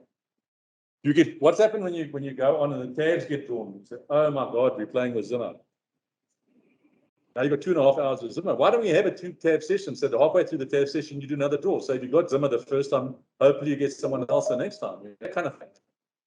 Because those are real things, and those are small things to do. I mean, it really is small things to do, but it's something to consider. Opportunities, sponsorship, sports code interaction. So multiple sports clubs have an advantage. If you don't have a multiple sports club, try and marry yourself to a sports club. We can supply the equipment, so it's problem. The resized bowls is a big initiative. There's a large lot of resized bowls that are available. When they're gone, they're gone. You'll see that Morningside has got a ton of them, and I'll talk about that later. Business leagues, school leagues, teacher compliance. So that's with the schools thing, it is a problem from the point of view that you need to have a sexual offense register clearance. You have to have a criminal record clearance. You may not touch the kids. You may not take photographs of the kids and publish. So there's a whole lot of things. The best way to deal with this is to get a teacher to run your program because they've got all those qualified. I did an adoption, so I've just got all those sticks in the box because I've done it. Okay, but that's the kind of stuff that is in play. So just be aware of it. Okay, if you're trying to show a kid to do something, you're trying to move their feet, and the parents they said, "You mind if I just like move the feet?" That's the way to do it. You can't just suddenly like have the kid and start doing it. Let me tell you what's going on here. Yeah, that just doesn't. You're not allowed to do that. You're not allowed to do that. But don't try. The allocation of colours at schools, and this is where I was hoping Taz to come in, is the ability to be able to get school registers as a sport. The NGOs is the big problem from the point of, and Dave will have more insight on that, is we had the SAF, the Army, the Navy, all the mines are closed down. We used to have sports parade on a Wednesday afternoon. I think there is still a bit of it, but it's certainly nowhere close to what it used to be. But there's potential to maybe build that. The Bakers cricket model, so we get all the school kids together, make a small game, make it happen. Rehabilitation for strokes, drugs, all those kind of things, make it interesting. And we need to embrace change. The opportunity is if we do embrace the change, we will make a difference, I guarantee you. And then diversity, to target all South Africans. And I think if we do the barefoot bowls like I'm talking about, that is the opportunity you directly plug into them. And then short mat bowls, I think we can also be using that as an introduction sport, maybe even like put one down here and set it up on a Friday night and see where it goes. So the threats, clubs, leases, big problem. Keep your club busy. Problem is a club, got 30 members, 2 greens, operates on a Friday afternoon for an hour, and the pub's always busy. Saturday afternoon for the afternoon, and maybe on a Sunday morning. That's all they use that facility for. You're not going to last long like that. If you don't start putting in a running club or a bridge club or whatever it is in your club, you are going to have a problem. Trust me, because they're looking at the usage model of that piece of land. They will take it away from you and do nothing with it. That's the stark reality. Okay, but you will lose it, or you'll go into you can ask Ian again from a Blyson point of view. Someone saw that thing on Google and said, I want that piece of land, and that makes your life a misery. Because once you've got someone with big cash that wants that, and you are in there, all of a sudden you become the target. I used to be at George Street Park. Someone did the same thing. Wow, check that. Nice piece of land right near the center. And it was a disaster. Because you end up fighting that instead of creating your job. Once your lease is in jeopardy, are you going to paint your club? Or are you going to mow the lawn? Or are you going to top dress your green? You understand the ramifications. So the first one is people. Other sports, people want to play other sports. Well, I think that could be, but I think we got to. I think we up against no sport, not against other sport. The decision to not play sport is probably bigger. And then the esport that Marco spoke about, immediate gratification. This again, if you look at all the things like action cricket, action netball, all those games that have become really short, where I can find 7 mates and I can play against those 8 guys and we can knock up a game, we book a time slot and we play. You see that happening in bowls at the moment. You think that's a possibility in our current structures. It's not. Nowhere can you be. But we need to be aware of it and we need to make sure that we cater for them. The people, so it's a pitch and play model. We need to be able to do that and we'll talk about it just now. Again, the threats of the cost. I think the cost in this one is running cost. Okay, running cost, just going through, I mean, for Morningside to run 4 greens, if we didn't have Barefoot ball score, close it down. That's a reality. Okay. And the quality of the greens in the facilities, what we're seeing is a lot of the stuff is just sliding. And that also ties in with leases, it ties in with costs, it ties in with a lot of stuff. But if you don't paint your club, it means you don't want to come back to your club. That's the reality. You don't make your bed. There's an old story in the army. You make your bed, an inspection bed, every morning. And you sleep in your bed because you made it for your privilege to be able to break the sheets open and sleep comfortably. That's the whole idea behind it. When you finish it, you wrap it up, you finish your sleeping and ready for the next time you're coming back. That's what you do from a clubhouse point of view. Sweep the floor, fix the broken windows, paint the clubhouse. I mean, that's not got it. COVID compliance, this was a while back, but I think we've done quite well in COVID. I really do. And I think BSA can be commended. I think a lot of people have thrown darts at you, but I do believe you guys have done a really good job in keeping us abreast, because they could have closed us down because of the over 60 years. They could have said, you oaks are risk, close. They could have done that easily and justified it. And in fact, we got them to do the opposite, where they actually gave us the opportunity to play. And I do believe that we had relatively few outbreaks. We did have outbreaks, but relatively few. I don't think too many of them were catastrophic. So why do we love bowls? Easy game to learn, hard to master. One of the cheapest sports to play. Cheap bar prices. It's inclusive, age, ethnic, gender, ability. Everyone can be involved. And you can play father, son, whatever it is, the whole combination. Social network. Right, let's not underestimate that. I'm looking to start a new business. I've put in something like 10 quotes just because of my networking in bowls. And there's having a conversation around a beer, and people say, oh, what are you going to do there? Come and speak to me. You're never too far away from a bowls club. Keeps you active. You'd be surprised how many steps you walk in a game of bowls. If you play bowls for a day, you're close to 10,000 steps. And you can play with your family, right? It's competitive and mental well-being. So there's a lot of reasons why we can play this game. And community. I mean, the whole idea is to get your club to service the community. That's critically important from a lease point of view. Change versus transformation. Anyone know the difference? Very simply put here. Change is something that you've got to keep on doing by virtue of it being changed. Where transformation is we actually change the way in which you do something so that it becomes a natural thing. So we've got to change. We've got to transform our game, not just change it. We've got to change it to start with, but then transform the people that are active in it so that it becomes a reality and a redoing thing. Make sense? So here's this problem.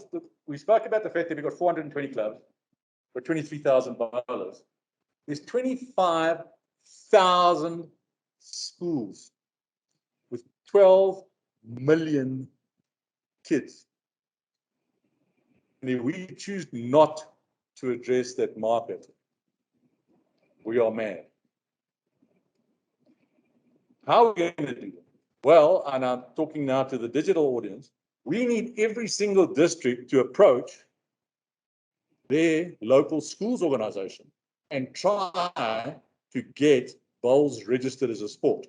Because if they have that mass action from everywhere, people are going to suddenly say, hang on a minute, this is real. But if only Cape Town are doing it, or only Ukulele are doing it, or only JBA is doing it, well, that's an island. Okay, and maybe this should be done at the next level up. So for example, in Gauteng, we go to Gauteng Bowls. And in Western Cape, we do the Cape Bowls, and in KZN, we do those provincial setups, because my understanding is that that's how the teaching schools will line up. So we need to line up with the right mechanism to deal with the right mechanism, if that makes sense. But we certainly need to be going into that. Now you add the varsities on it and the technical colleges, and you've probably got another 10 million people, in my opinion, maybe 6. So there's 15 million people that we could be addressing. If we got 1%, we've got a 0.5%, we've got 0.1%. We will double our membership. That's how crazy it is. But we need to change that. We need to get those blinkers off and stop getting stuck into the rut. So how do we turn things around? So I have been an advocate of Barefoot Bowls for 10 years. We have done it in Morningside with great success. We sometimes get, in a year, we can put 1,000 people through the program. 1,000 new people through a program. Now we're looking from a newbies point of view is to translate that into members. We haven't translated to members very well before, by the way. But we have paid a lot of bills. I'll show you that just now. So if we look at Australia, 390,000 people are playing barefoot bowls. The mixture of men to women is not dissimilar to ours, 1 to 2. 1 lady for 2 guys. Okay. There's a whole lot of other stats on this thing, but it shows you that's why it's the 7th biggest sport. They're also losing members, by the way. It's nowhere close to that anymore. It's dropped by probably a good 10% or something like that, and they see that as a crisis. But the reality is that Barefoot Bowls is not a Rob Zimmerman mastermind. I picked it up from what's happening successfully in Australia from a concept. Do we do it the same way? No. But the concept is the same. It's a short, quick game. So, if playing bowls was a remote control, that's what we're doing. We switch off all the irrelevant stuff. We are putting on, off, volume up, volume down, program up, program down, end of story. Because you can play it with those buttons. You don't need to set the contrast. You don't need to look at the density or whatever the hell you need. You don't need that stuff. We need to play the game. We need to play the game quickly. So, we need to make it short, very short. We need to make it fun. You don't want to bowl 2 bowls and then stand for 5 minutes. That just doesn't work. So you cannot play fours. Fours is not a game to play for barefoot bowls. We naturally expose the demographics, because if it's a barefoot bowl, it's normally a corporate day or whatever it is, a fun day. It could be a bachelor's party or whatever it is. And that naturally will bring in the demographics of the country. Okay? And you are exposing them naturally. We're creating the T20 and 7s of bowls. What does that mean? We're reducing the amount of people, we're reducing the time. Could have you ever thought that 7s would be played on a bloody full rugby field for 7 minutes? Think about that. 7 oaks on a full rugby field, run one way for 7 minutes, another way for 7 minutes, and it's finished. You see how many people watch that? You see how many people play that game socially. Like touch rugby, like tag rugby, like all that kind of thing. Let's have a look at cricket. We've got T20, got 50 overs. We spent 50 overs. We said, well, let's suit this game up a bit. Let's make it 50 overs. And then they say, no, we haven't suited it up enough. Let's make it 20 overs. Now we make it 100 balls and we're changing this. Maybe we're going a little too far. But the point of the matter is, they are redeveloping this game all the time. Okay? And I think that's what. Look what's happening. I don't know if you've seen the latest thing from rugby. They're saying you can play age group at juniors now. You can play weight You play size. You don't play age. You can play as many people or as few people as you like. You can play with a different size ball if you like. And you can play whatever you, so basically you can put rugby, the junior rugby, you can play in the quarters going across the game with 7 oaks in a side, or 8 oaks, or 10 oaks, or, lose the props or whatever you want to do. I mean, that's what they're basically opening it up to, because they've identified the fact that they need more people to play on the terms that they want to play. Because allow people to play when they want to. So if I choose to play, I come and play. Okay, put some music around the green and get like-minded. Now, like-minded people will naturally happen if you're having work team builders or you're having bachelor's party, because those are natural groups or packs of human beings that are playing together. Okay, and it's not all consuming. So this is the biggest problem that I said, is you have to play the whole bloody time. So the proposed way: corporate day, business leagues, birthday parties, bachelors, fun days, twilight leagues, business leagues, school leagues, and pitch and play. That's the bottom line. That's where we need to go.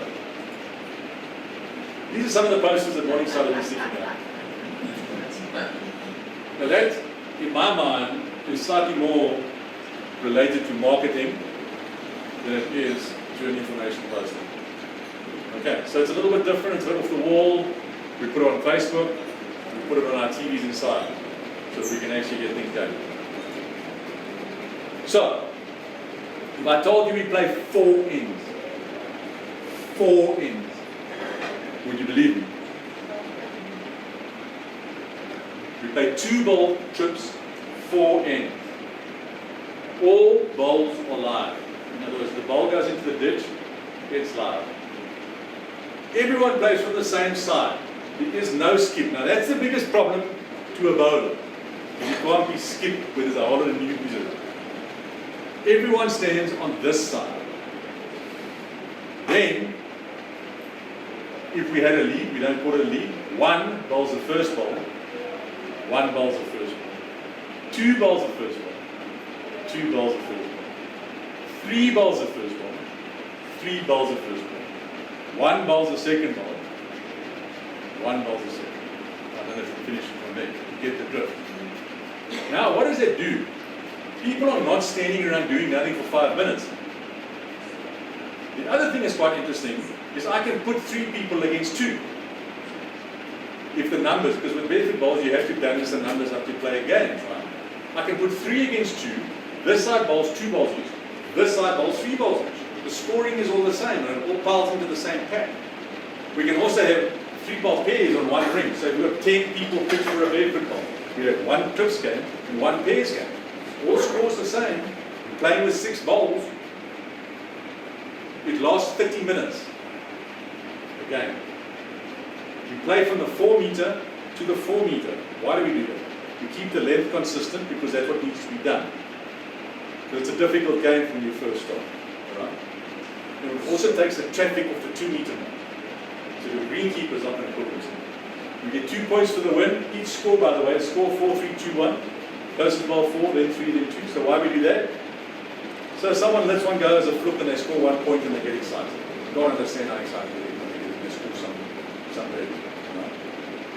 You can either play as an individual, in other words, you can play within the team and you score the team's points and then all the squads are done separately. Or you can play as a team and then the team card. Does that make sense? So if you're playing in a team building and you want everyone to meet everyone, then you play as individuals. You put all the individuals in the card and you just redraw the teams, and you literally redraw the teams. It takes 5 minutes to swap around. The other thing is, it's also, this is the only sport I know where you have to play all day. Every minute of every day you have to play. You play hockey, you play any other game, you'll play a game, you'll sit down, and then you'll get drawn to play one just now. Okay? Make sense?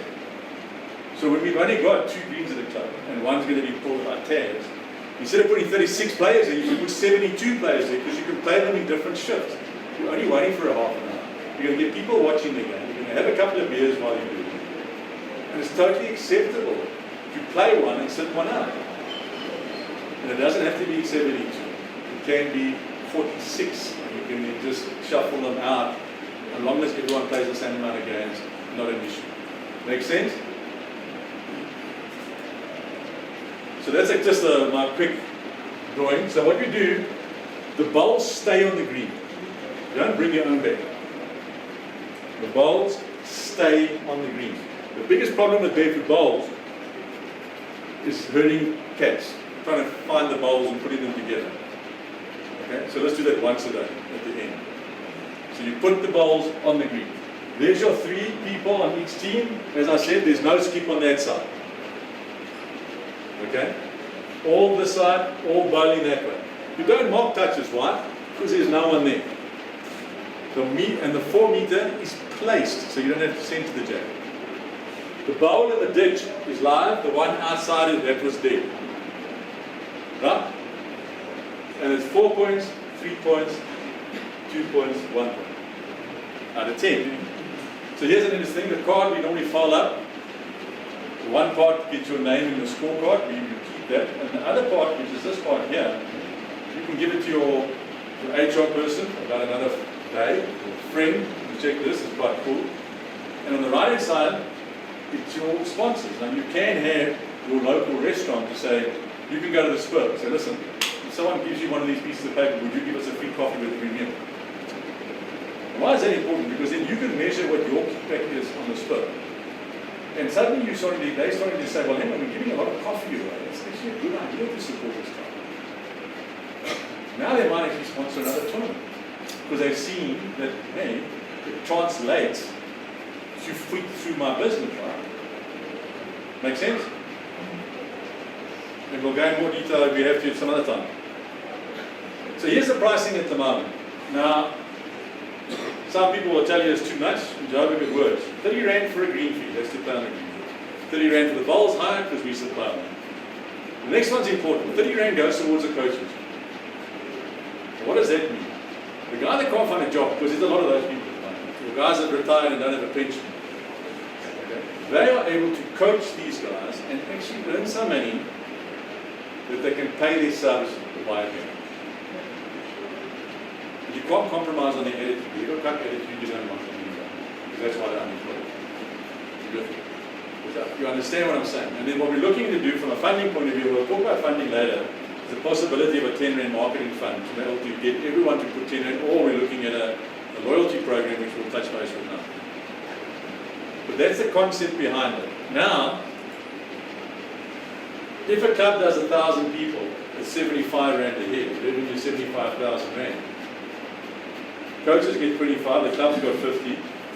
The food and beverage on that is about 150,000. I haven't included that in the 75. So your club will turn 200,000. Who runs a tournament at their club that raise 50,000?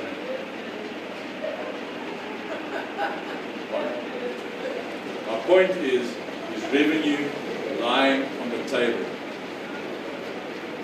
It doesn't only have to be business, because some people are not always situated. They might be situated in suburbia, but suburbia can still do bachelor parties and the like. Got a bachelor party here. Guy draws the ball, he hits the white, the guy sitting in the beer, he takes his beer top, puts it on the jack. Like, put it on his bowl, sorry, put it on the jack. Put it on his bowl as a touchdown. Sort of got a half line. Everyone leaves the white now. Everyone's going for the ball that's got the cap on it. When they hit the ball that's got a cap on it, they get the cap on their ball. Now what's happening in the balls are now 3 greens this way. Because they're chasing this cap. You change it. No. Let it go. Learn from the possible experience, because as they are growing these things, they will grow their interest. So here's another success story. Ryanson Sports Club, they do exactly the same corporate days. Health 14, green fees 28, food and beverage 95, and the deposit paid up front 19.5. This is in COVID time. In COVID time. Barefoot Bowls cricket, anyone play cricket? Okay, so we've got the Barefoot Bowls cricket, we put a very simple system together. Again, you bat 2 innings and you bowl 2 innings, so you finished in a half an hour. -4 for a wicket, runs are as you land, closest point, and that's how it works. And there's your scorecard on how that works. Okay, much like action cricket. Power play corporate leagues, this is very much like the Australian rules. Right, we play power play 5. 5 ends as a game to a set. You can play 2 sets if you want to. You can play 1 set if you want to. You score 5-3-1, 2-ball trips or 3-ball pairs. You can have a reserve. You can interface it anytime you like, and you can alter the order of the playing order. You can change the lead to skip whenever you like. Just after the end, you can change it. Okay. 1 point for a toucher, and you have a power play for each set, and that doubles your score that you scored for that thing. Now, this can be at a high level first issue business league where you put mentors in, or this could also be at a high end super duper shopper show like they do with your shiny bums paying for big bucks. Okay, and it crosses that carom. Now, what the idea is to get a Barefoot Bowls Day, identify 3 bowlers or 4 bowlers from that Barefoot Bowls Day, tell them, why don't you enter the corporate league? I would say, well, pay 1,000 Rand a team, company pays it, and you nominate charity of your choice, and half the money goes to the charity of your choice when you won the league. That kind of thing. It's also potential to get that going. Here's a scorecard. This, I think, is also what we spoke about earlier, the ability to put up a pitch and play, where you set up 3 rings with the bowls like I showed you earlier. And 3 oaks, challenge 3 oaks, and they go down, they use the bowls, and they play. They pay a green fee, and they just play. There's music there, there's a burry roll, there's waiters available, all that kind of stuff. Yeah? But different.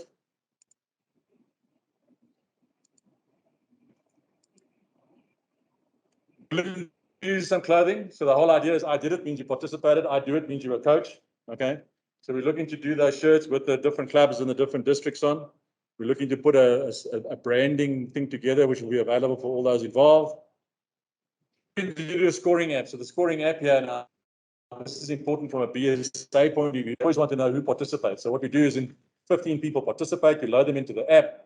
We haven't done this yet. We're going to do it. We first want to make sure that everyone's part of the team because it's quite a big investment that we have to do. But what you will then do is you'll load all the people in. It will tell the people you're playing at this time. This is what you need to wear. Blah, blah, blah, blah, blah, blah, blah. You arrive. It'll do the draw. You do the scoring like we did in the scoring app. And it does the next draw, etc. Depending on you're playing as an individual, you're playing as a team. Blah, blah, blah, blah, blah, blah, blah. There's a lot of blahs in there and a lot of work in there, but we'll do it if this flies. And it's up to you guys to tell us whether we fly. JBA are going, that I can tell you right now. We'd like the rest of you to join us. So I'm not going to read a slide for you. The data will then be able to be fed to BSA to get the right information of who participates in this game and what the demographics are of those people. You understand what I'm getting? That's the one thing, the biggest failure that bowls have got when we do our checklist with SESCOC and government is what have we got. Now we win the medals, we're well represented, we're well organized, we're well run, blah, blah, blah, blah. But our transformation is okay, so we can do that. So how did transplant, that's how you approach it. So we spoke about the newbies. We're looking at possibly branding it as a rookie rollers because people don't think newbies is such a cool name, but we'll think about that. Now, interestingly, let's talk about Facebook for 2 seconds. I post a poster on because we had a disabled bowls. First thing that happens, the blind people, and I know it's a touchy subject, the blind people won't be included. Instead of picking up the phone and saying, Rob, I see you're a disabled day. Do you mind if the blind people in participate? Not a problem. We would have done it quickly, but you're going to give me a lecture on an open forum like Facebook. I had a different approach to it. Because quite frankly, you can take your tent and move on. But if you approach me differently, I would have dealt with it differently. Okay, there was no reason why we couldn't put you were at the day. We got 4 greens here. We could have done more than enough space. It was an error, but let's not hang the person who made the error. We also had that same disability. We had an awareness day on the Saturday. We had some woman with cerebral palsy. I promise you, she was like this. Okay, she can work with the gears, and she can do that. I think it's the other way around. I think she was left-handed. We got ticket. 5,500 hits on that woman. 5 is more than anything else we've ever done. So who's helping her? Are we helping her or is she helping us? Is the question I must ask. I will also tell you that those 5,500 people were not bowlers. Because she shared it and their family shared it and it all went through its various things, right? 5,500 from a person like this. She sent a voice clip that made me cry. Thank you so much for doing it. And now we've given them new age bowls. Remember those new age bowls from Dukum? I have 2 sets. We're now taking it to the home, and now she can hold it better. She's not going to drop it on her foot. Make sense?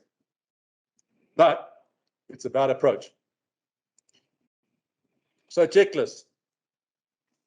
If you're committed to do this, you need to get some people. We need to train them. We can run a Barefoot Bowls for the members. I don't mind if I'm able to get there, I can do that, or I can do a video. Send us the JBA office an email to say that you're in, that you want to be involved with the program. We will then post you on Facebook as being part of it on our Barefoot Bowls Facebook page, that you are part of it, and you put it in your Facebook page that you are part of it. And that is how it starts. And then we get going. It's that simple, okay? It really is, and we would look forward to work with anyone, because the more people that do this, it becomes a marketing opportunity, not an information opportunity. Don't forget transformation, it's always important. And the business leagues are a huge opportunity, huge. I think it's Southern Cape that have waxed this in a big way. They run a lot of business leagues and they get a lot of people transformed into bringing it across. So BSA did a lot of awareness months, and I commend them for that. The cancer one, we didn't quite do it in the right month, but we still did it. And we did it on May Day, the 1st of May, and we're going to do this on a yearly basis. But you can see that for all intents and purposes, there were like 6 clubs that did it, or 5 clubs that did it. We raised 15,000 Rand out of 5 clubs. Okay, but I promise you now, a lot of fun was had by all, and we actually did a good thing, and it makes you feel good. I promise you now, it makes you feel really good when you are able to do. I believe if you give, you will get. And I'm not a religious person in any way at all.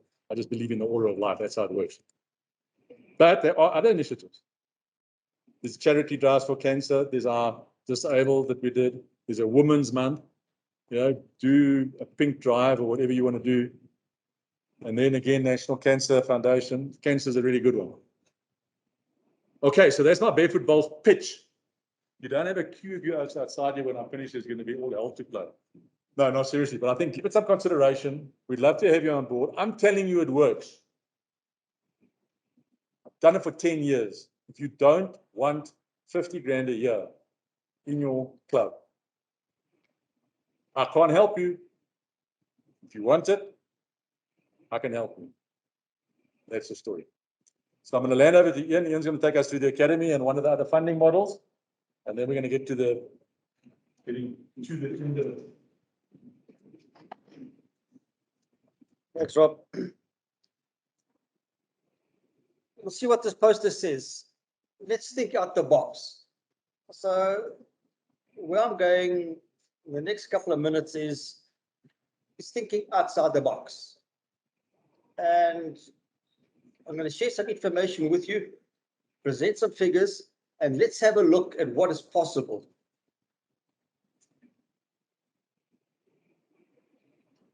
This is the light bulb moment.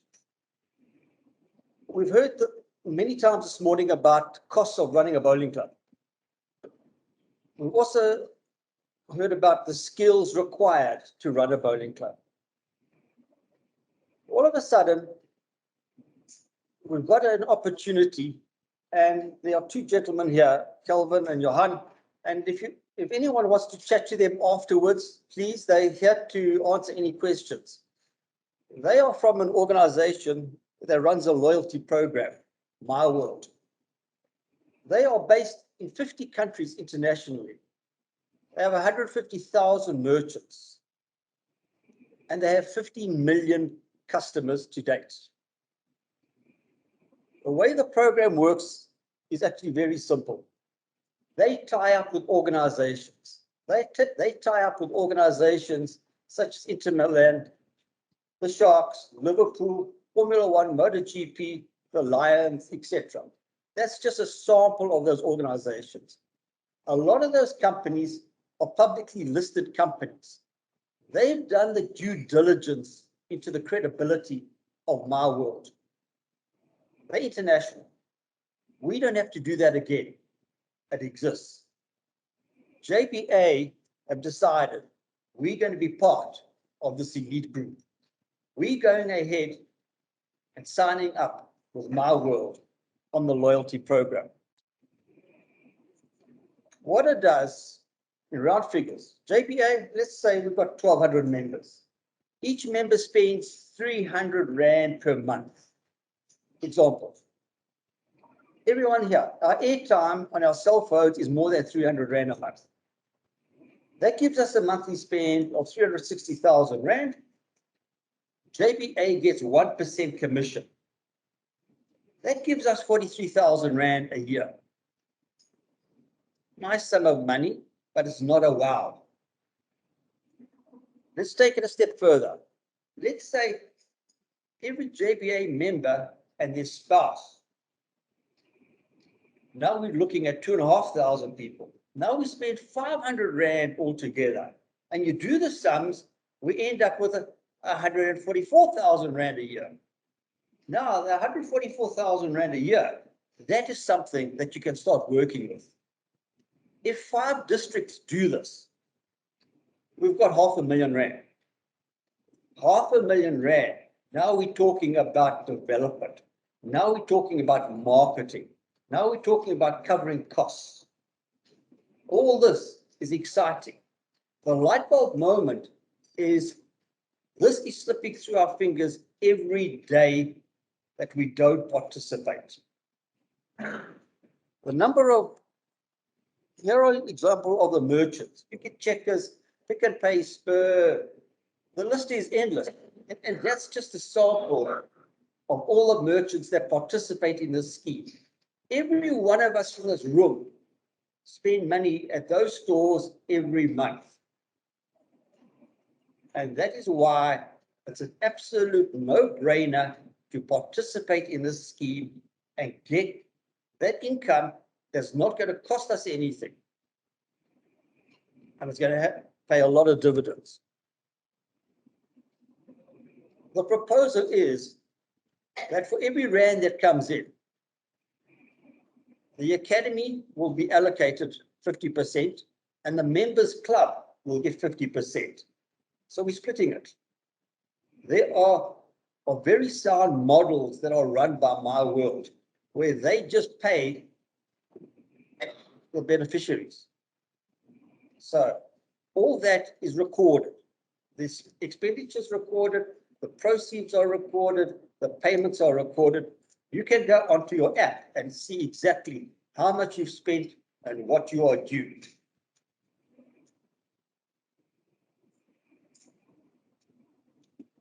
This is the concept, please.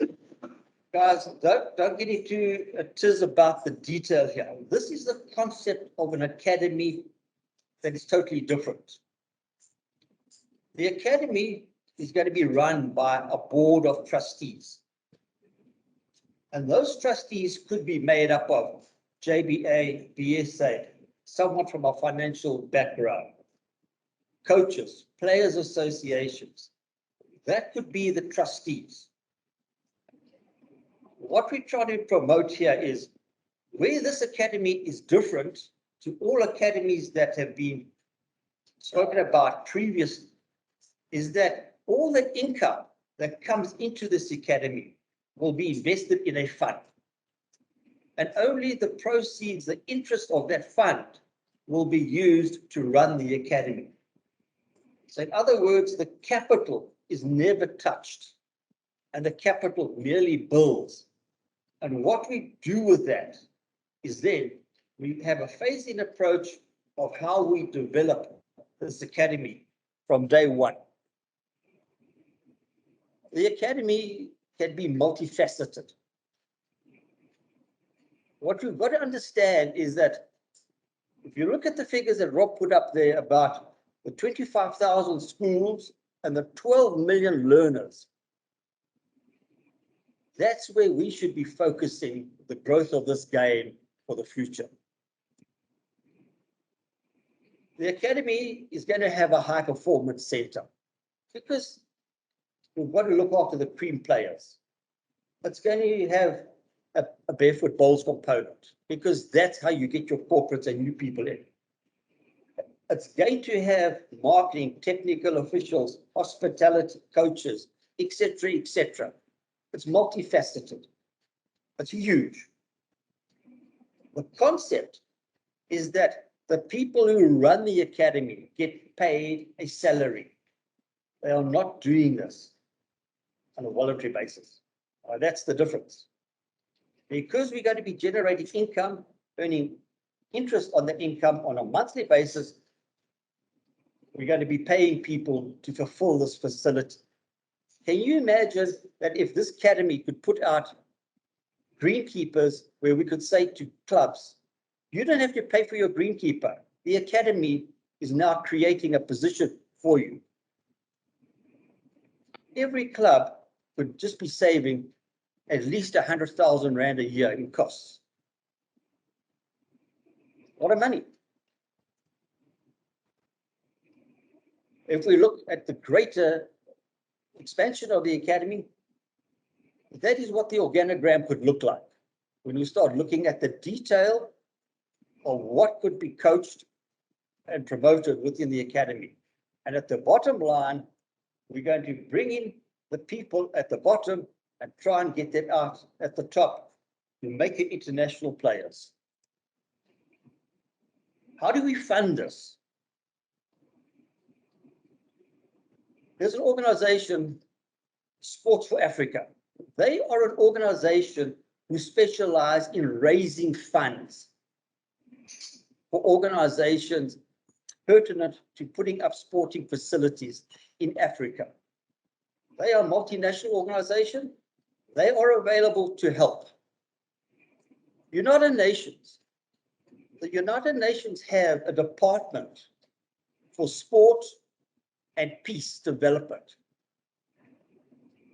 They invest money in sporting projects within Africa where people who are unemployed and disadvantaged can be taken into a sporting environment and be coached. The money is available. Lewis Hamilton has committed $20 million in the next couple of years to previously disadvantaged people.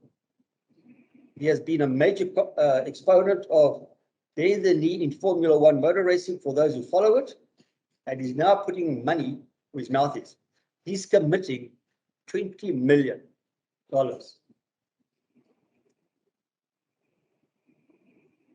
Funding is available from Department of Sport. If you go to the Department of Sport with the right angle, what the UN has identified is that because of Africa's predicament, there are more and more people who are going to become unemployed throughout Africa. Get them involved in a sporting code and give them an interest in life. You give them self-worth, and you have an element that the chances are that they won't do crime and drugs. And there's funding for those initiatives. At the same time, there are a lot of organizations who spend up to 750,000 Rand a year on corporate social responsibility programs. We can tap into that money because what we are doing is a corporate social responsibility initiative. So we've looked at this totally differently. We are not saying to 20-odd thousand bowlers, please guys, can we take 10 Rand out of your affiliation fees every year? We say, yes, there's money locally, but internationally, there's far much more. The Roger Federer Foundation will easily look at any application in Africa pertaining to school children. That is what the ethos says. If you're in Africa and it's a school child, the Roger Federer Foundation will view your application for funding. We've never ever gone that way. We can go that way.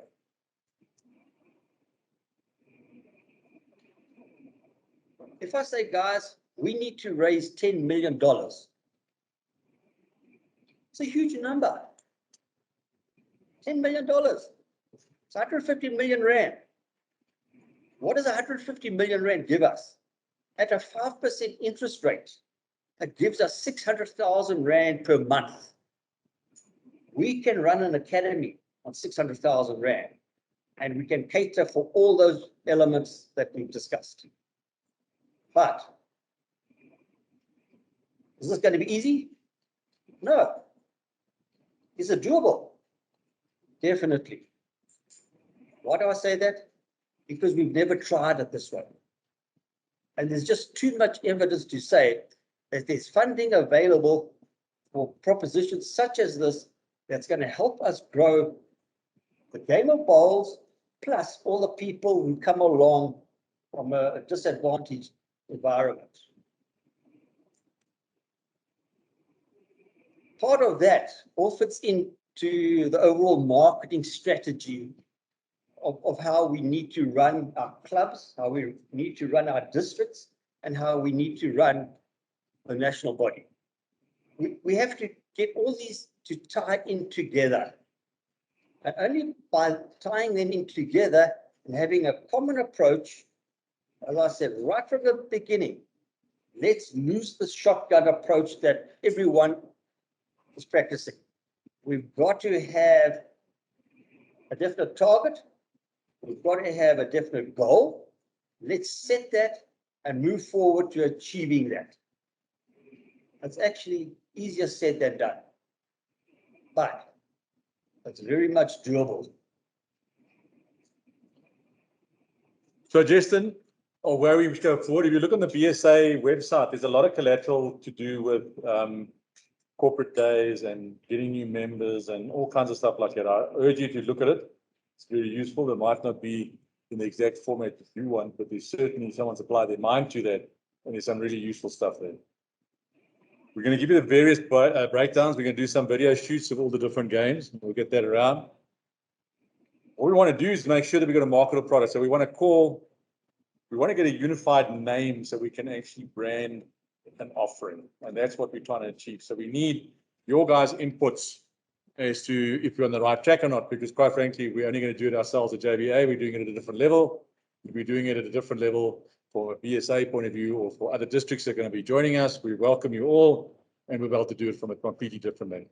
Costing models, as Ian spoken about, it'll all be audited and shared with everyone, so there's no questions about that. And go towards a marketing fund. So what we're looking from a marketing fund is to do Facebook advertising, and you've obviously seen that and how that works. And also the game adverts, you know, when the guys are playing games, because that's our target market, the guy's playing a game.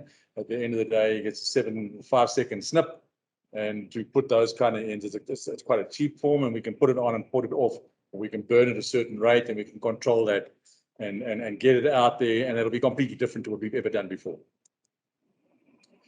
So from a club development point of view, it cannot be one person. You can't have one person to be a development officer at a club. It doesn't work. We need probably 5.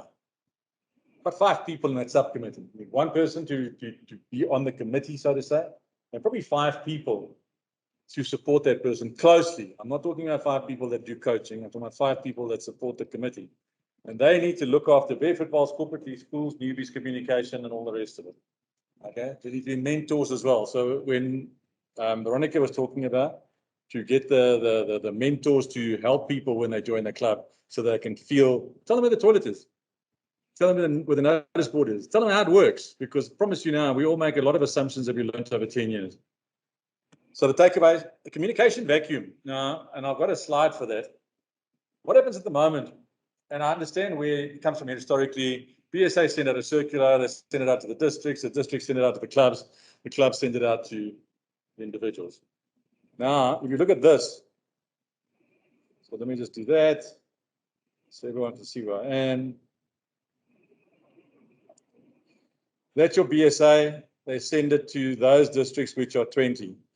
If this district secretary decides that it's not important, it'll block out all the clubs in the district and all the members pertaining to their club. So there's your blackout zone.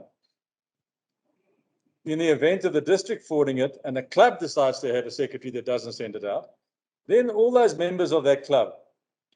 So 2 people making a mistake, and you've got 150 people that don't get the information. And that's the fundamental of that blackout that I was talking about. Now, what I'm suggesting we need to do is send the information, the correct information. I'm not suggesting we must be sending voting application forms for a certain decision, but I'm talking about general communication should be sent to the member directly. And people can then subscribe for the kind of information that they want. JBA use a system called Touchbase. You can say, do I want circulars? Do I want league results? Do I want barefoot balls? Do I want this? And whatever I say yes to, that's the information I will get. So when the secretary send out the information, they say, this is about that. And whoever says they want that, will get it. And it's POPI compliant. Because if I don't want to get that anymore, I can change it, or I can unsubscribe, or I can send it to a mate. And they can add whoever wants to. So a friend of bowls, maybe someone's not even a bowl, but they want to see what's going on at bowl. Like a sponsor, for example. They don't have a PSA number, but they can follow that and see what's going on. Yeah? Big problem. So we talked about branding, we spoke about this.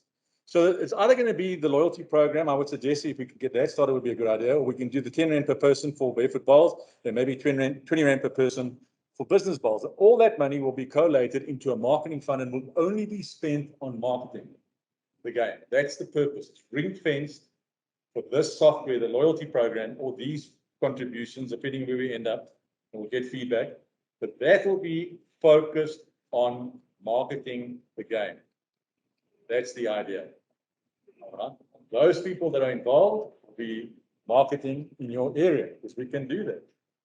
We can send the advertising to the various areas that are interested in participating with us.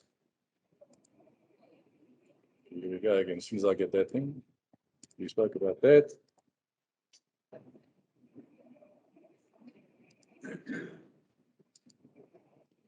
So that's this is quite an interesting technology, a really simple technology, but you want to get your message out there, these 2D barcodes, QR code, if you want to send someone to, if you want to take a picture of that right now, it'll take you to either our JBA communication platform or our Facebook platform, or whatever you want to. Like just taking a picture of it. So this is very useful to take people to where you want to, rather than say, go to 850 whack colon, So you just put the QR code there, they shoot it with the cell phone, and it takes you there directly. Very useful.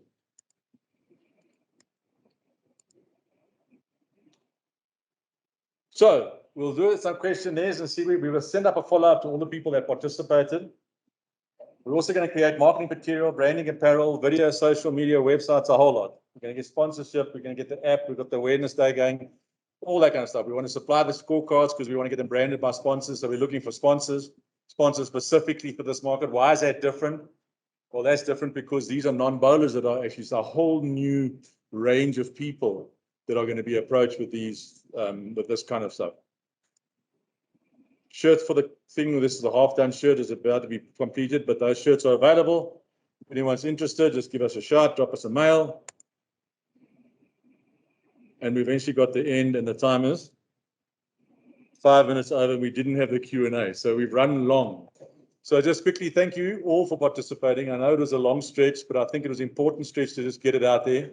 I am going to be around. You're welcome to talk to me whenever you want to. We will be sending the stuff out. We're sending links onto the YouTube. We'll be sending out an email with all the various stuff involved. And if you have any input from your side on the digital forum, please send emails to myself. My details are on the screen there. Happy to take all your suggestions, and we'll formulate some way going forward when we know where we are. I'll work with Dave and Heather. And again, just thank you for your positive way in which you've embraced this thing. I think it bodes well. Okay. Good luck for the new year. Everyone else, good luck for the year. League starting in JBA, and may the dramas of league commence. It's hard work. So thank you very much to all of you.